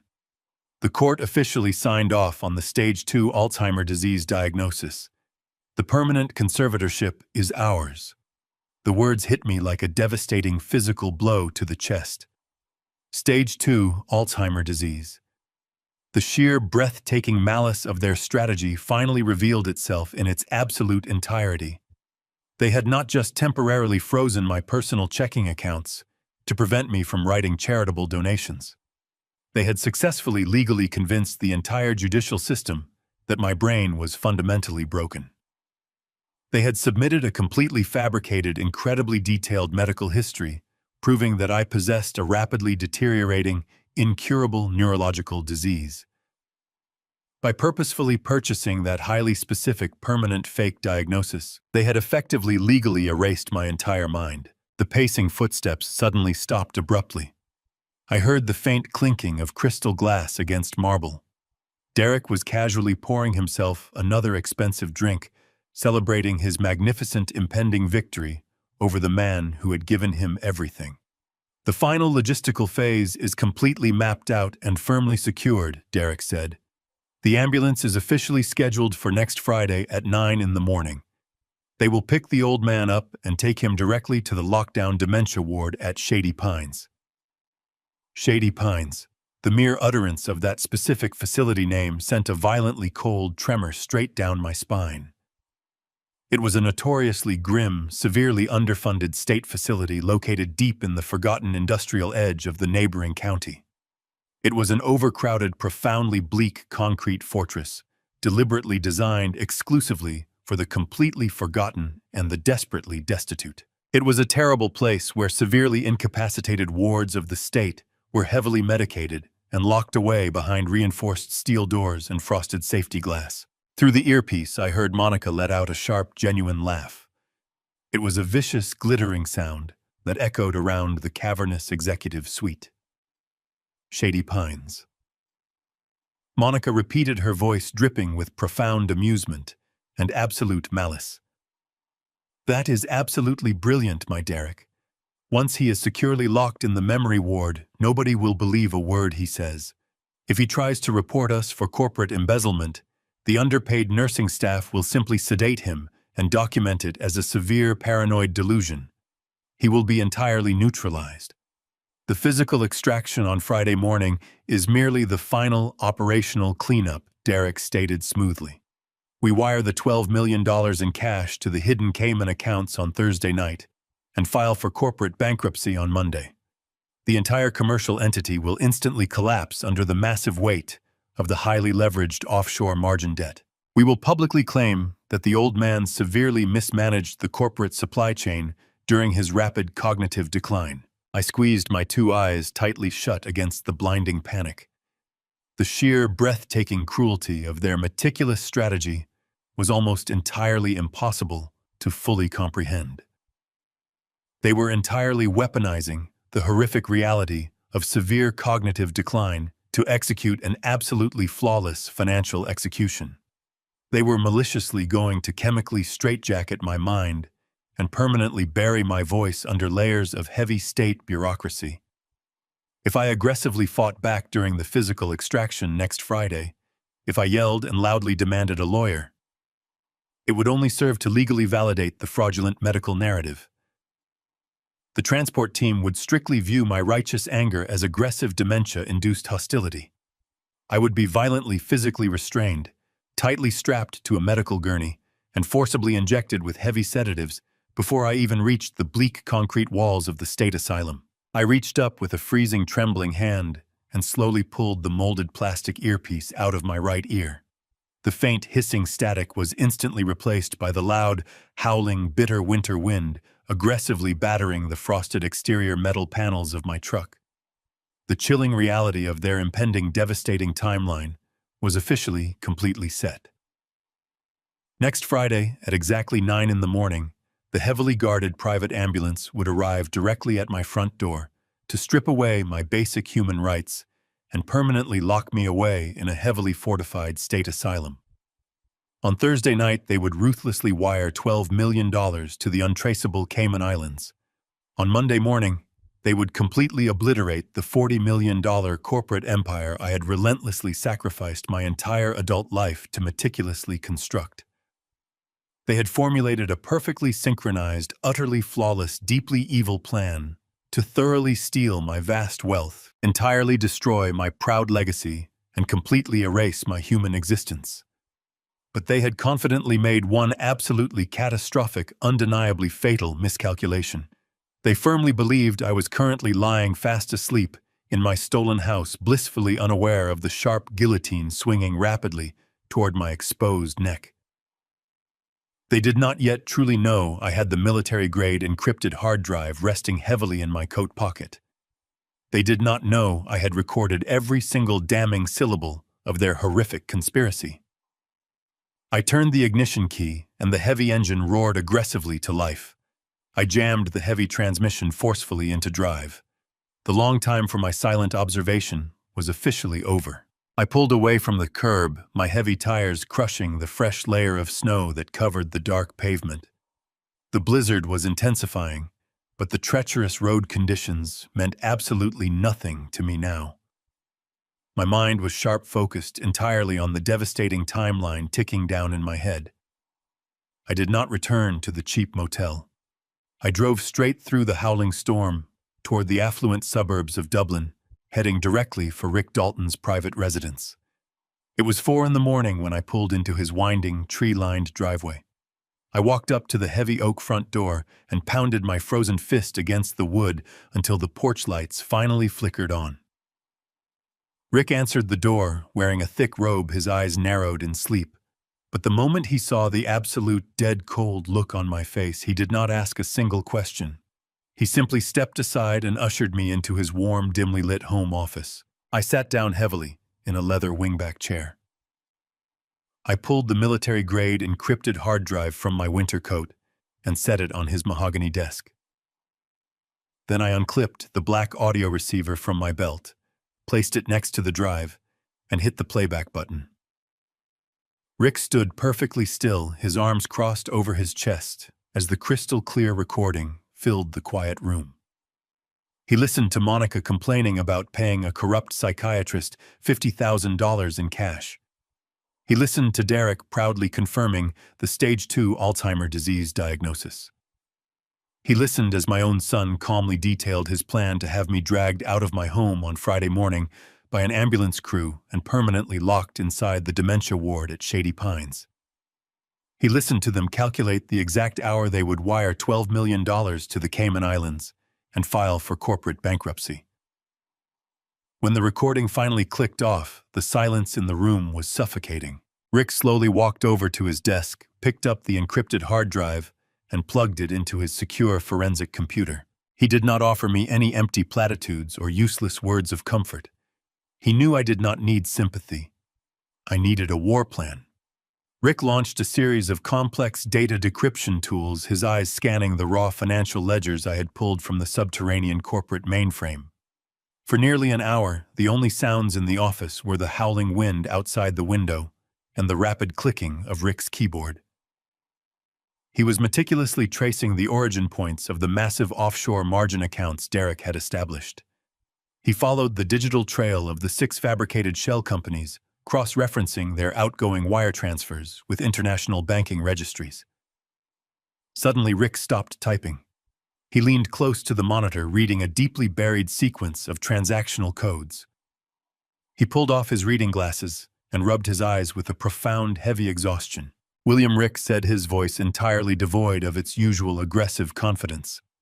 "The situation is drastically worse than simple corporate embezzlement. Derek has not merely been siphoning your operating capital to fund a lavish lifestyle. He has been systematically liquidating your entire corporate infrastructure to cover catastrophic, incredibly reckless investment losses." I looked at him, demanding absolute clarity. Rick turned the monitor toward me. He opened a hidden directory linking the offshore margin accounts to a highly unregulated black market cryptocurrency exchange based out of Eastern Europe. Derek had been aggressively day trading volatile digital assets, using extreme illegal institutional leverage. He had used the pristine credit rating of Crawford Commercial, HVAC, to borrow tens of millions of dollars from shadow lenders pouring every single cent into highly speculative crypto markets. The digital ledgers painted a horrifying picture of a desperate man chasing his own ruin. Derek had completely lost a staggering $20 million over the past 8 months. The massive margin calls were coming due, and the offshore lenders were aggressively demanding their money. Derek had completely exhausted the corporate cash reserves. He had leveraged the warehouses, the service trucks, and the heavy machinery to the absolute maximum legal limit. The $12 million they were planning to wire to the Cayman Islands on Thursday night was not a strategic corporate maneuver. It was the absolute last remaining scrap of liquid cash your company possessed. It was their untraceable getaway fund. They were completely draining the final drops of blood from the empire, preparing to abandon the dry husk of the corporation before the massive margin debt triggered a catastrophic default. I stared blindly at the glowing monitor, struggling to process the sheer magnitude of his absolute failure. My son was not a criminal mastermind. He was a pathetic, terrified gambler who had completely decimated a $40 million commercial enterprise to cover his own spectacular incompetence. He had destroyed my life's work simply because he was too arrogant to admit he was losing. But the financial devastation was only a fraction of the true horror. Rick stood up from his leather chair and began pacing across the woven rug, his brilliant legal mind racing to connect the final deadliest dots of this malicious conspiracy. He stopped pacing and looked directly at me with a grim, terrifying realization settling heavily over his features. "William, you need to understand the absolute gravity of the federal landscape right now," Rick said, his voice dropping to a harsh, urgent whisper. "The Federal Bureau of Investigation and the Securities and Exchange Commission are actively investigating these specific offshore crypto platforms for massive institutional money laundering and severe wire fraud. The federal task forces are currently tracking the exact digital transaction routes Derek has been utilizing. It is only a matter of time before the federal authorities trace the origin of those illegal margin accounts directly back to the physical servers at Crawford Commercial." The ultimate malice of their Friday morning timeline suddenly crystallized in my mind with blinding, horrific clarity. Derek was not just stealing my last $12 million. He was intentionally framing me for one of the largest corporate wire fraud cases in the history of the state. Rick placed his hands firmly on the heavy mahogany desk, leaning in incredibly close to my face. "Do you clearly see the entire board now, William?" he asked grimly. "On Thursday night, they will directly wire the $12 million to the Cayman Islands and instantly vanish without a single trace. On Friday morning, you are forcibly heavily sedated and permanently locked inside the dementia ward at Shady Pines. On Monday, the massive corporate bankruptcy inevitably triggers the catastrophic default. When the federal agents finally raid the corporate headquarters, Derek and Monica will already be long gone. Your forged signature is printed on every single illegal offshore transfer document. You will be the sole corporate owner on paper, securely locked inside an underfunded state asylum, completely legally incapacitated. They will purposefully leave you behind to take the entire absolute fall for massive federal wire fraud. They were not just simply stealing my hard-earned money anymore. They were permanently and completely burying me alive in a concrete cage." I stared across the mahogany desk at Rick Dalton, letting the terrifying magnitude of his revelation wash over me. Derek engineered the ultimate scapegoat scenario. He utilized my life's work to gamble in volatile sectors of the global digital economy. He lost $20 million on illegal margin trades, decimating Crawford Commercial. Now he planned to abscond with the $12 million, leaving me trapped in a psychiatric ward to absorb the federal fallout. The federal task forces were already circling. When those offshore exchanges collapsed, authorities would trace the wire fraud directly to my forged signature. I would spend my final days inside a federal penitentiary, unable to articulate my defense. We need to contact the Federal Bureau of Investigation immediately, Rick said, his voice laced with intensity. We must present this hard drive to the attorney before Derek initiates the final wire transfer. If we move now, we can secure a federal injunction and freeze every corporate account. I shook my head, feeling a cold focus overriding the panic. We cannot go to the federal authorities yet. Rick, I replied, my voice steady. If the federal government intervenes and freezes the corporate assets, now that remaining $12 million will be trapped in a judicial limbo for the next decade. The government will seize the operational accounts as evidence in a wire fraud investigation. The company will instantly default on payroll. My employees will lose their jobs, health insurance, and livelihoods by Friday afternoon. The commercial empire I built from scratch will bleed out and die on a federal autopsy table. I cannot allow my workforce to suffer for my son's greed. I must secure that money before the authorities even know it exists. Rick leaned back in his chair, crossing his arms. He looked at me with skepticism. William, he countered smoothly. Derek holds the legal authority of the chief executive officer. He has fortified his position with a conservatorship declaring you mentally incompetent. You do not possess the legal authority to move a penny of that remaining $12 million. Any aggressive attempt to intercept that wire transfer will trigger internal banking alarms, and the fraud department will defer to the legally recognized chief executive officer. Derek holds all the administrative keys. I let out a breath and leaned forward, resting my forearms on the mahogany. Derek holds the administrative keys, I stated quietly, looking into his eyes. But he does not hold the foundational keys. He believes corporate power is derived entirely from his current executive title.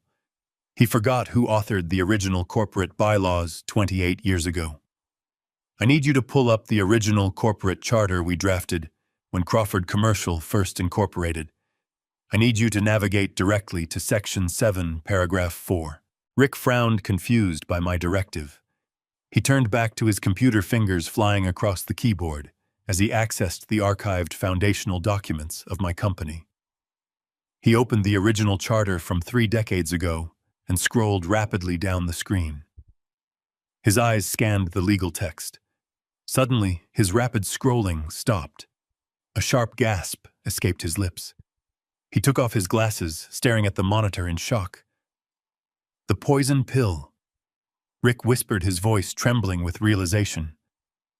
I completely forgot we embedded this mechanism into the foundational framework. When I established this company, I was a cautious man who mistrusted the corporate world. I wanted an ironclad guarantee that no rogue executive could dismantle the empire. I instructed Rick to weave an obscure clause into the foundational DNA of the corporation. It was the ultimate fail-safe. The clause stated that if the sitting chief executive officer was defrauding the corporate entity, the founder retained the unilateral legal right to revoke all executive powers and seize total control of all liquid assets without requiring a board vote. It bypassed every corporate governance protocol. It was a legal guillotine designed to sever a rogue executive's head. But William, Rick stammered frantically, adjusting his glasses. This clause requires undeniable proof of corporate fraud to trigger the executive override. You cannot activate this mechanism based on suspicion. If you trigger this without absolute proof, the banking institutions will heavily penalize the corporation and freeze the transfer. I tapped my index finger firmly against the encrypted hard drive. I have the entire shadow ledger detailing $4 million in corporate embezzlement, I replied. I have the illegal offshore margin account documentation proving he collateralized the physical corporate infrastructure without board approval. I have a crystal-clear audio recording of him admitting to purchasing a fraudulent medical diagnosis to forcefully strip away my human rights. I do not just have irrefutable proof, Rick. I have an absolute avalanche of incriminating evidence. I need you to immediately draft the formal declaration of executive revocation. I need you to strictly format the legal execution of the poison pill protocol. For 48 hours, Rick and I worked in unrelenting secrecy inside his isolated home office. We meticulously prepared the legal documentation, cross-referencing every fraudulent digital transaction against the specific parameters of the poison pill clause. We prepared a massive encrypted digital packet containing the undeniable proof of Derek's offshore wire fraud, his illegal corporate embezzlement, and the audio recording of the Shady Pines medical conspiracy. We carefully mapped out the exact digital routing numbers for a secure secondary holding account that Derek had no knowledge of. We were completely arming the explosive mechanism of his ultimate financial destruction. I barely slept. I barely ate. I survived entirely on black coffee and the raw adrenaline of a desperate father fighting for his survival. The agonizing hours slowly ticked by, entirely consumed by complex legal maneuvering and aggressive digital preparation. The bitter winter storm outside finally broke, giving way to a freezing, bleak gray sky.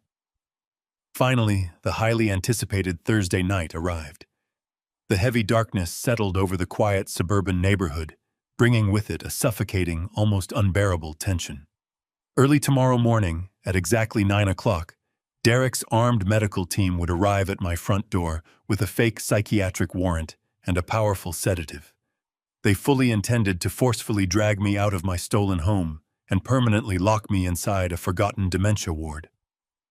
Tonight, at exactly midnight, Derek planned to drain the remaining $12 million from the corporate accounts and quietly wire the massive fortune to his untraceable Cayman Islands safe haven, leaving me to face the catastrophic fury of the federal government. I sit silently in the dim light of Rick's home office, staring intensely at the glowing screen of my heavily encrypted laptop. The digital clock in the bottom corner of the monitor reads 11:55. 5 minutes until Derek initiates the massive offshore wire transfer.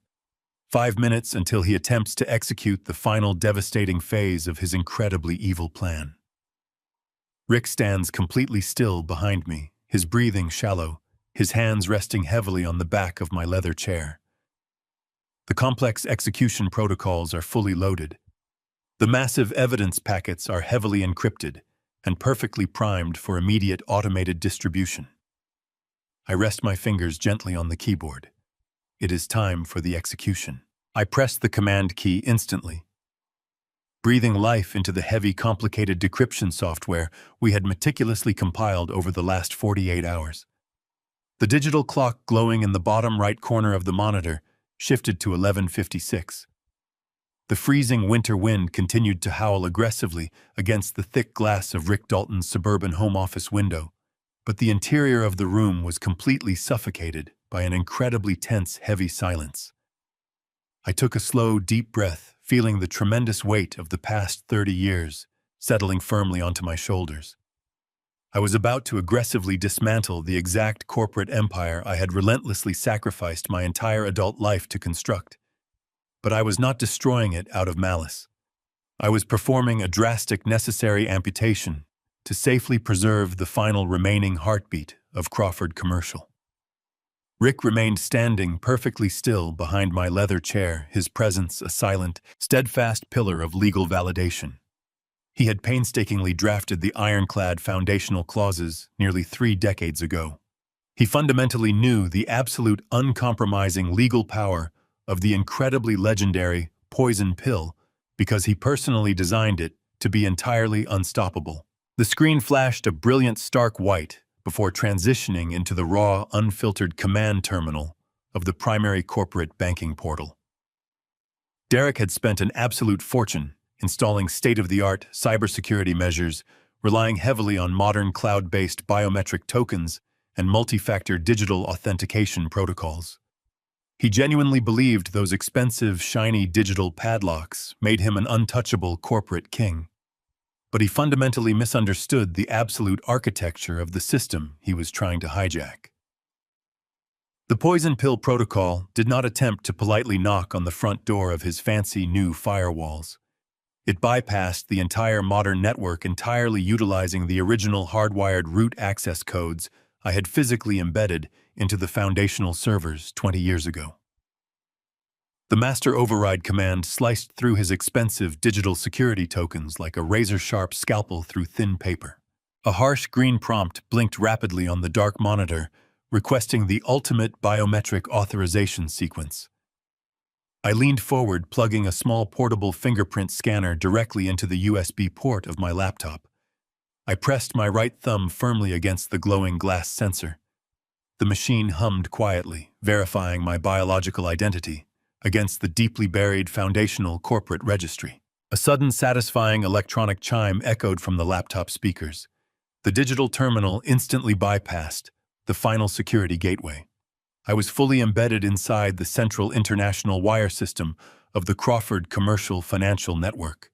I possessed absolute, unilateral, unregulated control over every single liquid asset tied to the corporate entity. No board approval was required. No secondary executive signatures were needed. The poison pill had officially granted me the absolute power of a corporate dictator, entirely overriding the fraudulent authority of the sitting chief executive officer. I swiftly navigated through the complex maze of internal corporate ledgers, bypassing the standard operational accounts and diving straight into the restricted international holding directories. The financial damage Derek had recklessly inflicted upon the company was starkly illuminated across the glowing screen. The primary operating accounts were completely decimated, drained dry by the relentless parasitic siphoning of his fabricated shell companies. The massive offshore margin debt loomed like a dark, catastrophic shadow over the remaining capital infrastructure. I filtered the active transaction queues, specifically targeting the outgoing international wire transfers. The search query loaded for a brief, agonizing second before a massive, glaring red line item populated directly in the very center of my screen. There it was. A staggering $12,400,000 was sitting quietly in a temporary, heavily encrypted corporate holding account. The massive sum represented the absolute last remaining drops of liquid lifeblood flowing through the veins of Crawford Commercial. It was the money I had earned through 3 decades of grueling, relentless labor, sweating in freezing warehouses, and negotiating brutal commercial contracts. Derek had meticulously cued the massive transfer to automatically initiate at exactly 8 o'clock on Friday morning. The final destination routing number was tied directly to a highly secure, entirely untraceable private banking institution located deep within the Cayman Islands. The sickening, undeniable reality of his timeline hit me with the physical force of a sledgehammer. At 8 o'clock, the $12.4 million would vanish completely into the Caribbean banking system. 1 hour later, at exactly 9 o'clock, the private medical transport team would violently kick down my front door, inject me with heavy chemical sedatives, and drag me away to the Shady Pines dementia ward. It was a flawlessly synchronized, completely merciless execution strategy. I felt a cold, calculated fury radiating outward from my chest, steadying my hands and sharpening my absolute focus. Derek thought he had successfully cornered a helpless, obsolete old man. He thought I was going to passively fade away into a medicated oblivion while he selfishly lived out his pathetic, unearned billionaire fantasy on a tropical beach. I moved my cursor directly over the massive pending $12.4 million wire transfer. I did not feel a single ounce of paternal hesitation. I did not feel a shred of tragic remorse. I simply clicked the execution prompt. A secondary warning box popped up on the monitor, demanding administrative confirmation to permanently cancel the scheduled international transition. I typed in my unique alphanumeric founder identification code and struck the enter key with deliberate, absolute finality. The glowing red line item instantly evaporated from the active queue. The $12.4 million was immediately ripped entirely out of Derek's greedy, desperate grasp and securely locked back inside the protected foundational corporate vault. The getaway vehicle had just been completely dismantled, but simply stopping the theft was no longer sufficient. I needed to fundamentally ensure that Derek and Monica could never attempt to mount a secondary financial attack against me. I needed to completely financially paralyze them before the sun rose. I navigated back to the primary directory, scanning the deeply buried architecture of the corporate accounts. Derek had been sloppy in his desperate rush to steal everything. He and Monica had established a highly secure, joint personal banking account to store their previously embezzled consulting fees and finance their lavish lifestyle.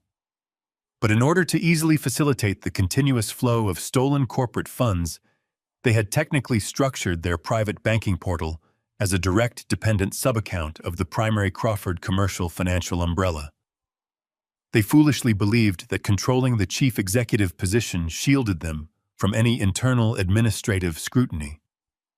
They forgot that the poison pill protocol granted the founder unrestricted unilateral access to every subsidiary account tethered to the corporate tax identification number. I bypassed the secondary firewalls separating their personal finances from the business network. I linked directly into the heart of their exclusive joint account. The digital ledger populated on my screen, displaying a massive unearned personal balance built entirely on a foundation of my stolen labor, relentless deceit, and elder abuse. I stared at the numbers, feeling the cold, satisfying weight of justice resting at my fingertips. I highlighted the entire directory. I targeted every penny they had hoarded. The balance staring back at me from their exclusive joint personal account was a staggering $800,000. I paused for a moment, simply absorbing the sheer audacity of that specific number. This massive sum was not money earned through late nights at the corporate office or strategic business negotiations. This was the accumulated blood money they had methodically siphoned from the primary operating budget over the past 3 years. They had deceitfully disguised these massive personal withdrawals as legitimate vendor payments and executive consulting fees, hiding their superficial lifestyle upgrades under the dense bureaucratic umbrella of Crawford Commercial. They had purchased imported luxury vehicles, designer wardrobes, and extravagant European vacations, using the very foundation of my legacy. This specific $800,000 was the liquid reserve meant to directly fund their luxurious tropical getaway while I rotted away in a state-funded psychiatric ward. I felt a sudden surge of cold, entirely righteous anger radiating through my chest. I was not just going to intercept their illicit Cayman Islands wire transfer. I was going to surgically excise every single asset they possessed, to guarantee they could never legally touch this money again. Rick and I had spent the previous afternoon meticulously constructing a completely impenetrable financial fortress. We did not merely open another standard corporate holding account at a local branch. We established a highly complex, bulletproof, irrevocable trust permanently located within the state of South Dakota. We deliberately chose that highly specific jurisdiction because its unique asset protection laws are globally recognized as absolutely ironclad. Once the funds crossed into the strict legal boundaries of that specific trust, they would instantly become entirely legally untouchable. The massive capital reserve would be permanently shielded from any future corporate bankruptcy proceedings, fully protected from aggressive federal asset forfeiture, resulting from Derek's reckless offshore wire fraud, and completely insulated from any desperate legal challenges my son might attempt to mount in probate court. The impenetrable legal fortress was absolutely perfect in every single structural detail. I was completely ready. I shifted my unwavering attention back to the glowing screen of the laptop. The faint, steady hum of the internal processor blended seamlessly with the rhythmic sound of my own breathing. The sophisticated digital interface of the master banking portal waited patiently for my absolute command. I initiated the first critical step of the aggressive termination sequence. I carefully typed in the incredibly complex, heavily encrypted alphanumeric routing numbers corresponding to the newly formed South Dakota Trust. I double-checked the intricate series of verification digits, ensuring the mathematical sequence was absolutely flawless before proceeding any further. I rested my hand on the smooth plastic of the peripheral mouse. I firmly pressed the primary button, executing the first click. The highly secure network connection was instantly established, creating a protected digital pipeline directly between the compromised Crawford commercial servers and the impenetrable legal fortress out west. The banking system prompted me to securely consolidate the targeted funds. I digitally merged the massive $12,400,000 I had just intercepted from the pending Cayman Islands transfer with the $800,000 sitting comfortably in Derek and Monica's personal checking account. The newly combined total populated in bold, glowing green text directly in the center of the dark monitor. $13,200,000. This massive figure represented the absolute entirety of my life's hard work. It was the physical, liquid manifestation of 3 decades of endless personal sacrifice, of tirelessly building a powerful commercial empire from absolute scratch, of aggressively providing a pristine, privileged life for a son who ultimately viewed me as nothing more than disposable collateral. I hovered the digital cursor precisely over the final automated authorization prompt. I paused for a fraction of a second, letting the profound gravity of the moment settle deeply into my bones. I closed my eyes and allowed myself to feel the immense weight of the betrayal that had completely shattered my family. I thought about the fake Alzheimer diagnosis they had so casually purchased. I thought about the corrupt hack psychiatrist they had gleefully bribed to validate their malicious lies. I thought about the heavily guarded private ambulance they had eagerly scheduled to violently rip me away from my home in exactly 9 hours. I pressed the mouse button, executing the second click. I officially authorized the massive consolidated financial transfer. The corporate banking system froze for a long, agonizing second, digitally validating the biometric override and officially confirming the unprecedented financial maneuver. A final glaring dialog box suddenly appeared in the dead center of the screen, demanding the ultimate administrative confirmation. It warned me that this specific transfer was irreversible and would permanently bypass all standard corporate delay protocols. There was absolutely no hesitation remaining in my mind, no lingering paternal weakness to stay my hand. I pushed down on the mouse button for the third and final time. Click number 3. The decisive execution was completely locked in. I sat back heavily in the leather wingback chair, letting out a long, slow breath as I watched the horizontal progress bar rapidly fill with bright green light. The secure banking server successfully verified the complex digital handshake. The heavily encrypted financial pipeline seamlessly sealed itself behind the massive movement of capital. Then the screen flashed brightly with a simple, beautifully definitive message. Transfer successful.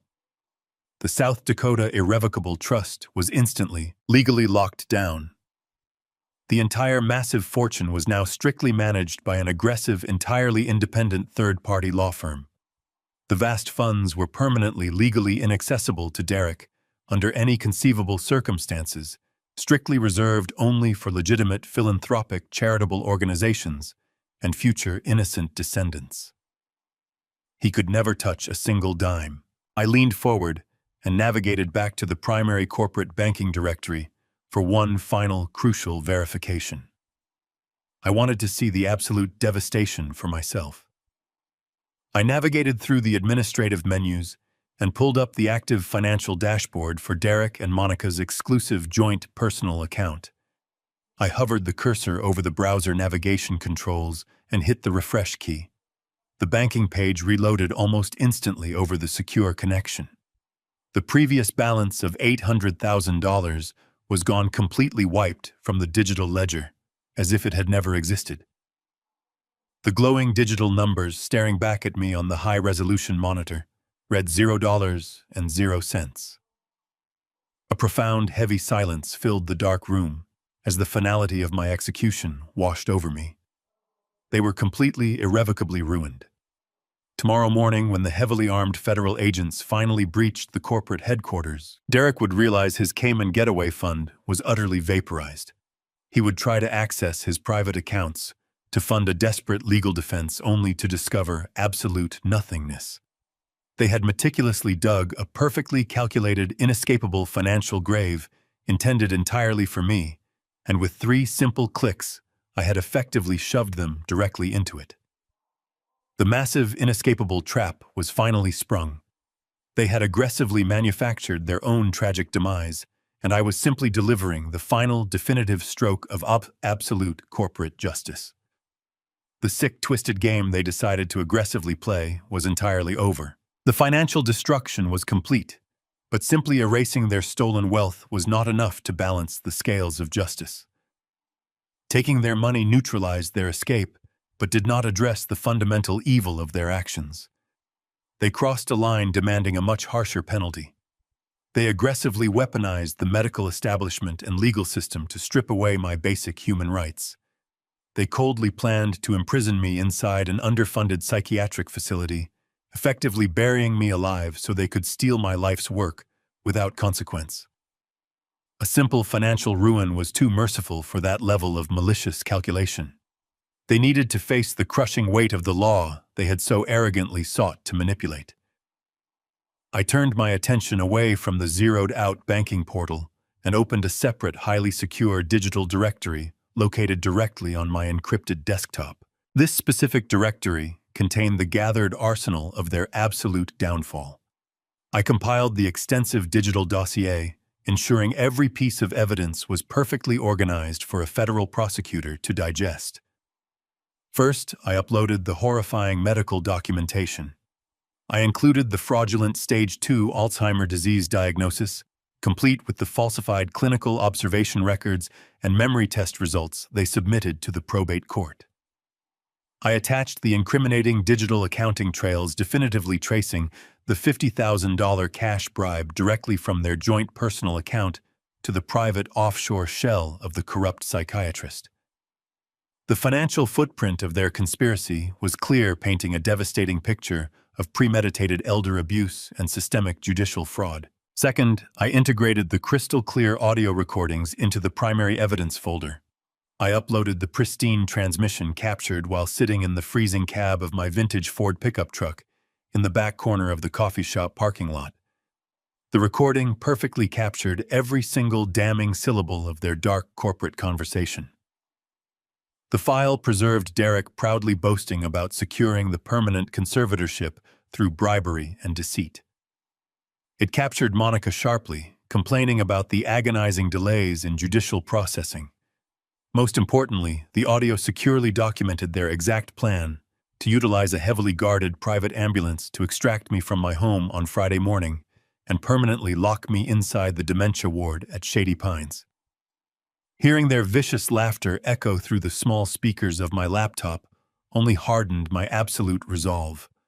I meticulously time-stamped the audio files, providing a clear timeline of their aggressive, premeditated conspiracy. Third, I uploaded the massive, catastrophic offshore financial ledgers. Rick had done an extraordinary job decrypting and organizing the raw data pulled from the subterranean corporate mainframe. I attached the digital spreadsheets detailing Derek's desperate, incredibly reckless investment losses. The files clearly showed how he utilized the pristine credit rating of Crawford Commercial to illegally secure tens of millions in highly leveraged institutional loans. The ledgers provided undeniable proof of his disastrous foray into unregulated cryptocurrency exchanges based out of Eastern Europe. The data explicitly tracked the $20 million he completely vaporized in highly volatile digital assets over the past 8 months. Furthermore, I included the urgent margin call notices from the shadow lenders proving his absolute desperation.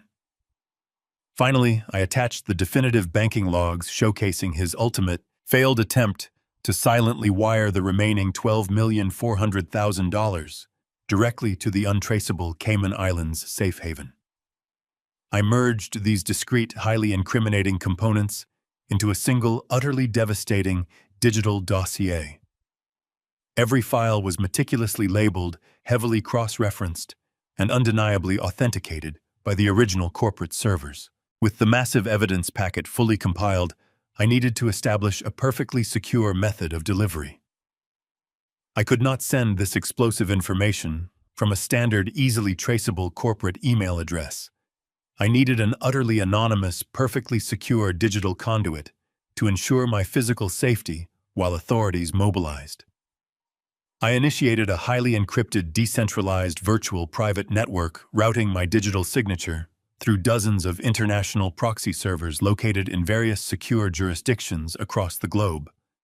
This complex routing protocol ensured absolute anonymity, masking my physical location inside Rick's dimly lit home office. Once the secure network connection was firmly established, I accessed a specialized email client specifically designed to protect high-level corporate and federal whistleblowers. The interface was stark dark and highly functional, stripped of identifying metadata or tracking software. I carefully typed in the outgoing recipient addresses. I targeted the primary investigative tip lines for the highest echelons of federal law enforcement. In the primary recipient field, I entered the direct contact address for the Federal Bureau of Investigation, specifically routing the dossier to the white-collar crime division. In the secondary recipient field, I entered the contact address for the Criminal Investigation Unit of the Internal Revenue Service, knowing they would aggressively pursue the massive undeclared offshore wealth and the blatant tax evasion associated with Derek's hidden Cayman Islands accounts. I filled out the subject line with a cold, objective, and highly descriptive title, ensuring it would instantly trigger their automated high-priority sorting algorithms. Massive corporate embezzlement, wire fraud, and illegal cryptocurrency leveraging at Crawford Commercial. I attached the massive encrypted digital dossier to the outgoing message. I watched the progress bar slowly fill as the gigabytes of incriminating evidence uploaded to the secure federal servers. I reviewed the short, concise summary I had written in the body of the email. I provided the exact names, corporate titles, and home addresses of both Derek and Monica. I outlined the specific nature of the $20 million cryptocurrency fraud and the malicious $50,000 medical bribery scheme. I detailed the exact offshore routing numbers they had utilized to hide their stolen wealth. I stated clearly that the sitting chief executive officer had actively defrauded the corporate entity and was currently attempting to flee the country with stolen capital. I did not include my own name. I simply signed off as a concerned corporate whistleblower. The upload finally completed with a soft, definitive chime. The massive digital bomb was fully primed and locked onto its designated targets. Tomorrow morning at exactly 9 o'clock, the fake ambulance crew was still scheduled to arrive at my front door with a fraudulent psychiatric warrant and a powerful sedative. They still fully expected to find a helpless, terrified old man completely ready to be dragged away into permanent obscurity. But the landscape of the war had completely shifted while they slept. By the time that heavy wooden door swung open tomorrow, the federal gears would already be grinding them into absolute dust. I sat back in the leather wingback chair, my eyes locked on the glowing blue send button resting in the center of the dark monitor. The freezing winter wind continued to violently batter the thick glass of the office window, but I felt nothing but a profound, absolute calm radiating through my entire body. I moved my right hand, resting my fingers gently on the smooth plastic of the peripheral mouse. I positioned the digital cursor directly over the final execution command. I pressed down firmly. I hit send. The screen instantly refreshed, displaying a simple bright green confirmation message. Message delivered.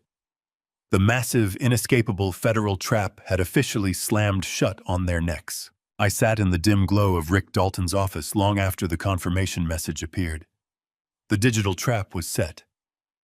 I closed the laptop, the soft click mirroring the finality of my decision. The winter storm had exhausted itself, leaving a freezing silence wrapped around the neighborhood. I thanked Rick for his unwavering loyalty. He nodded, shaking my hand, with a firm understanding of the monumental shift that had occurred. I walked out his front door and stepped into the bitter cold. The air was crisp and still cleansed by the violent blizzard. I climbed back into the cab of my pickup truck and turned the ignition. The engine rumbled to life, a comforting sound in the dead of winter. The time for silent observation was over. I drove slowly through the empty streets of Columbus, heading directly back to the sprawling estate Derek and Monica had stolen from me. It was exactly 6 in the morning when I pulled into the sweeping driveway of my own home. The massive stone house was dark, silent, and imposing against the gray twilight of the breaking dawn.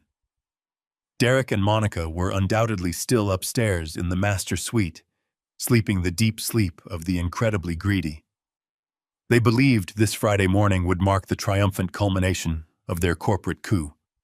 They firmly believed that in just 3 short hours, a medical transport team would forcefully drag me out of my bedroom and lock me away in a state-funded dementia ward. I unlocked the heavy oak front door and stepped into the grand foyer, my boots making no sound against the imported marble floor. I moved through the dark, familiar hallways with calculated precision. I did not feel a single trace of nostalgia as I walked past the expensive artwork. This structure was no longer my home. It was merely a crime scene waiting for the federal authorities. I walked silently up the back staircase and entered my bedroom. I pulled a faded canvas duffel bag from the closet shelf. I systematically gathered a few changes of durable clothing, my heavy winter boots, my essential documents, and my shaving kit. I left behind the tailored suits, the silk ties, and the gold watches.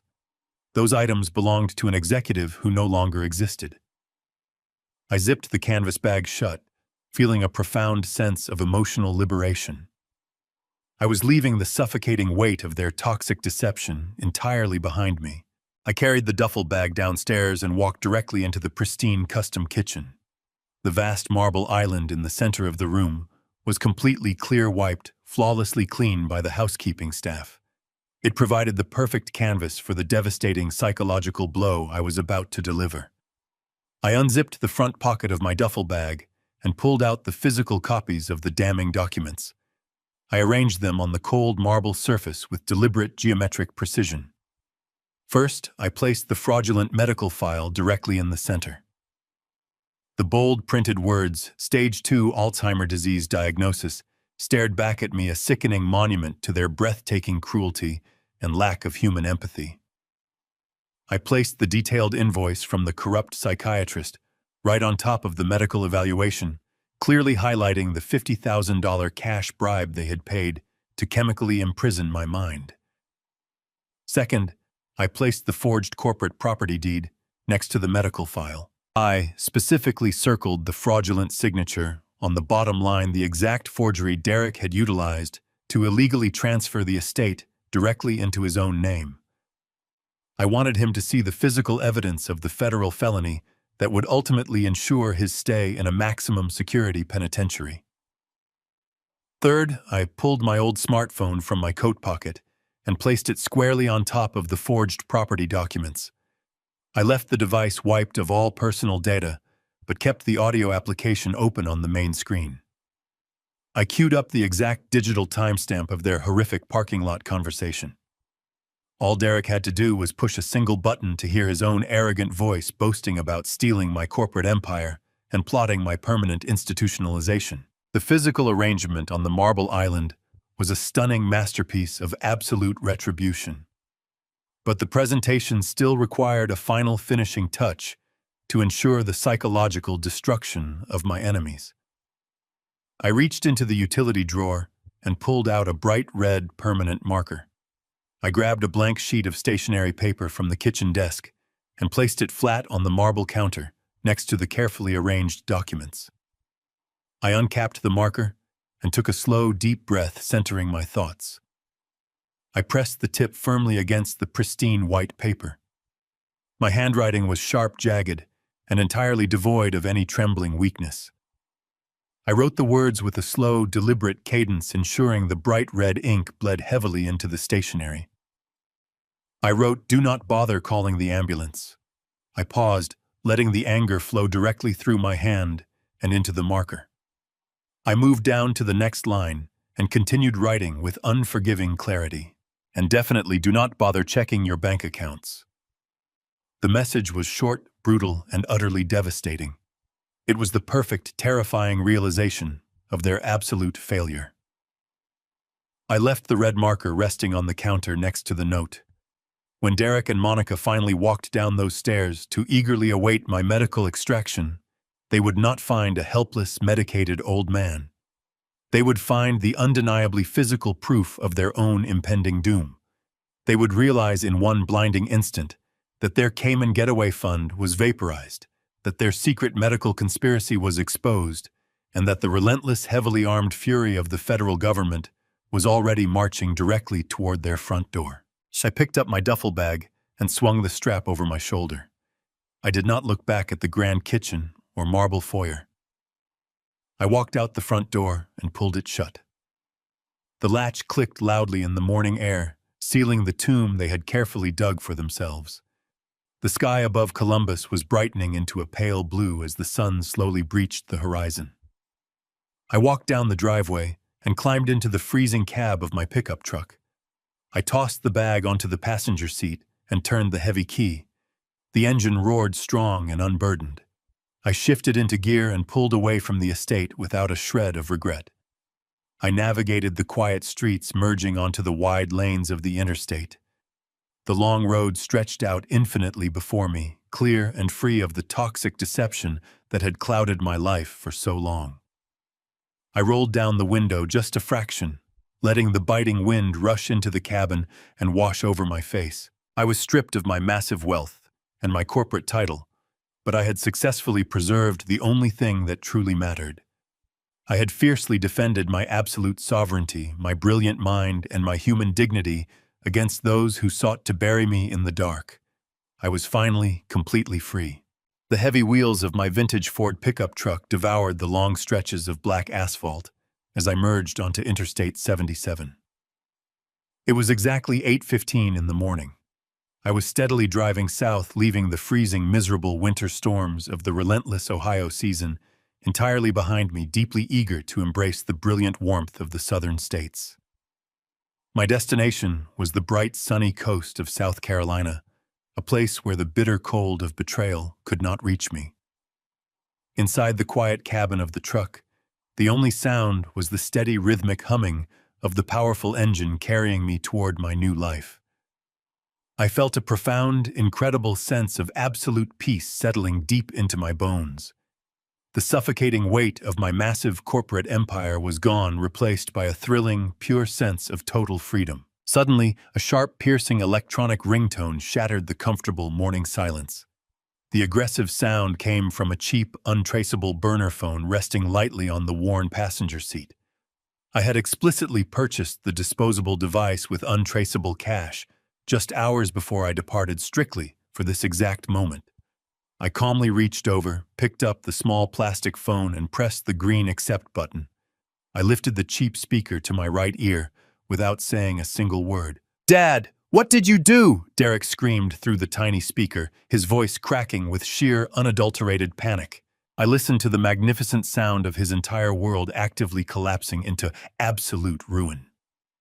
He was audibly hyperventilating, struggling to pull oxygen into his lungs, as the horrifying reality of his situation finally crushed him. The arrogant, composed chief executive officer who had smugly planned my permanent medical incarceration was completely gone. In his place was a terrified, weeping child who suddenly realized he had stepped into a lethal trap. "The money is completely gone!" Derek wailed, his voice ascending into a frantic, high-pitched shriek. I tried to initiate the Cayman transfer, but the entire corporate holding account was locked. Then I checked my personal accounts, and the bank says my balance is zero. "We have absolutely nothing left, Dad. Please, you have to fix this." The FBI is currently swarming the lobby of the headquarters with federal warrants. They are seizing all the hard drives. You have to help me. I kept my tired but intensely focused eyes locked firmly on the long gray highway, stretching out endlessly before me, refusing to let his desperate tears penetrate my fortified emotional armor. I did not raise my voice. I did not match his frantic, pathetic energy. I spoke with the chilling, absolute calm of a man who had successfully reclaimed his stolen soul from the darkest depths of hell. "You explicitly told me to stop wasting your money, Derek," I replied smoothly, letting the cold reality of my words pierce straight through his hysterical sobbing. "I did exactly that.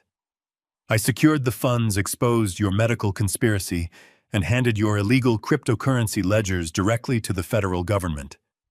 I am simply honoring your request to step aside. Enjoy your bankruptcy, son." I pressed the end button permanently, severing the connection, before he could utter another desperate, pathetic plea. I grasped the cheap plastic burner phone tightly in both hands and snapped the device cleanly in half. I rolled down the driver's side window, letting the fresh morning air whip violently into the cabin. I tossed the shattered plastic pieces out onto the highway shoulder, watching them violently bounce and rapidly scatter into the fine gravel and thick dust of the roadside. The early Carolina sun crested over the distant horizon, casting brilliant rays of golden light across the windshield. The warm light bathed my face, melting away the lingering traces of the cold, dark nightmare I had just escaped. I pressed my foot heavily on the accelerator, driving into absolute freedom. Let my story be a harsh warning to anyone who builds an empire for their children. Love your family deeply, but never let parental devotion blind you to greed. Trust is a beautiful thing, but blind trust is a weapon you hand to your enemies. If your children see your lifelong sacrifices as an entitlement rather than a privilege, cut the cord before they cut your throat. A true legacy is not built on leaving behind a mountain of cash for ungrateful heirs. It is built on demanding respect, keeping your dignity intact, and having the courage to walk away. If this story opened your eyes, please hit that like button to support a father who fought back. Subscribe to the channel so you never miss these harsh truths. Drop a comment below. Where are you watching from? And what would you have done to Derek? Stay sharp, stay strong.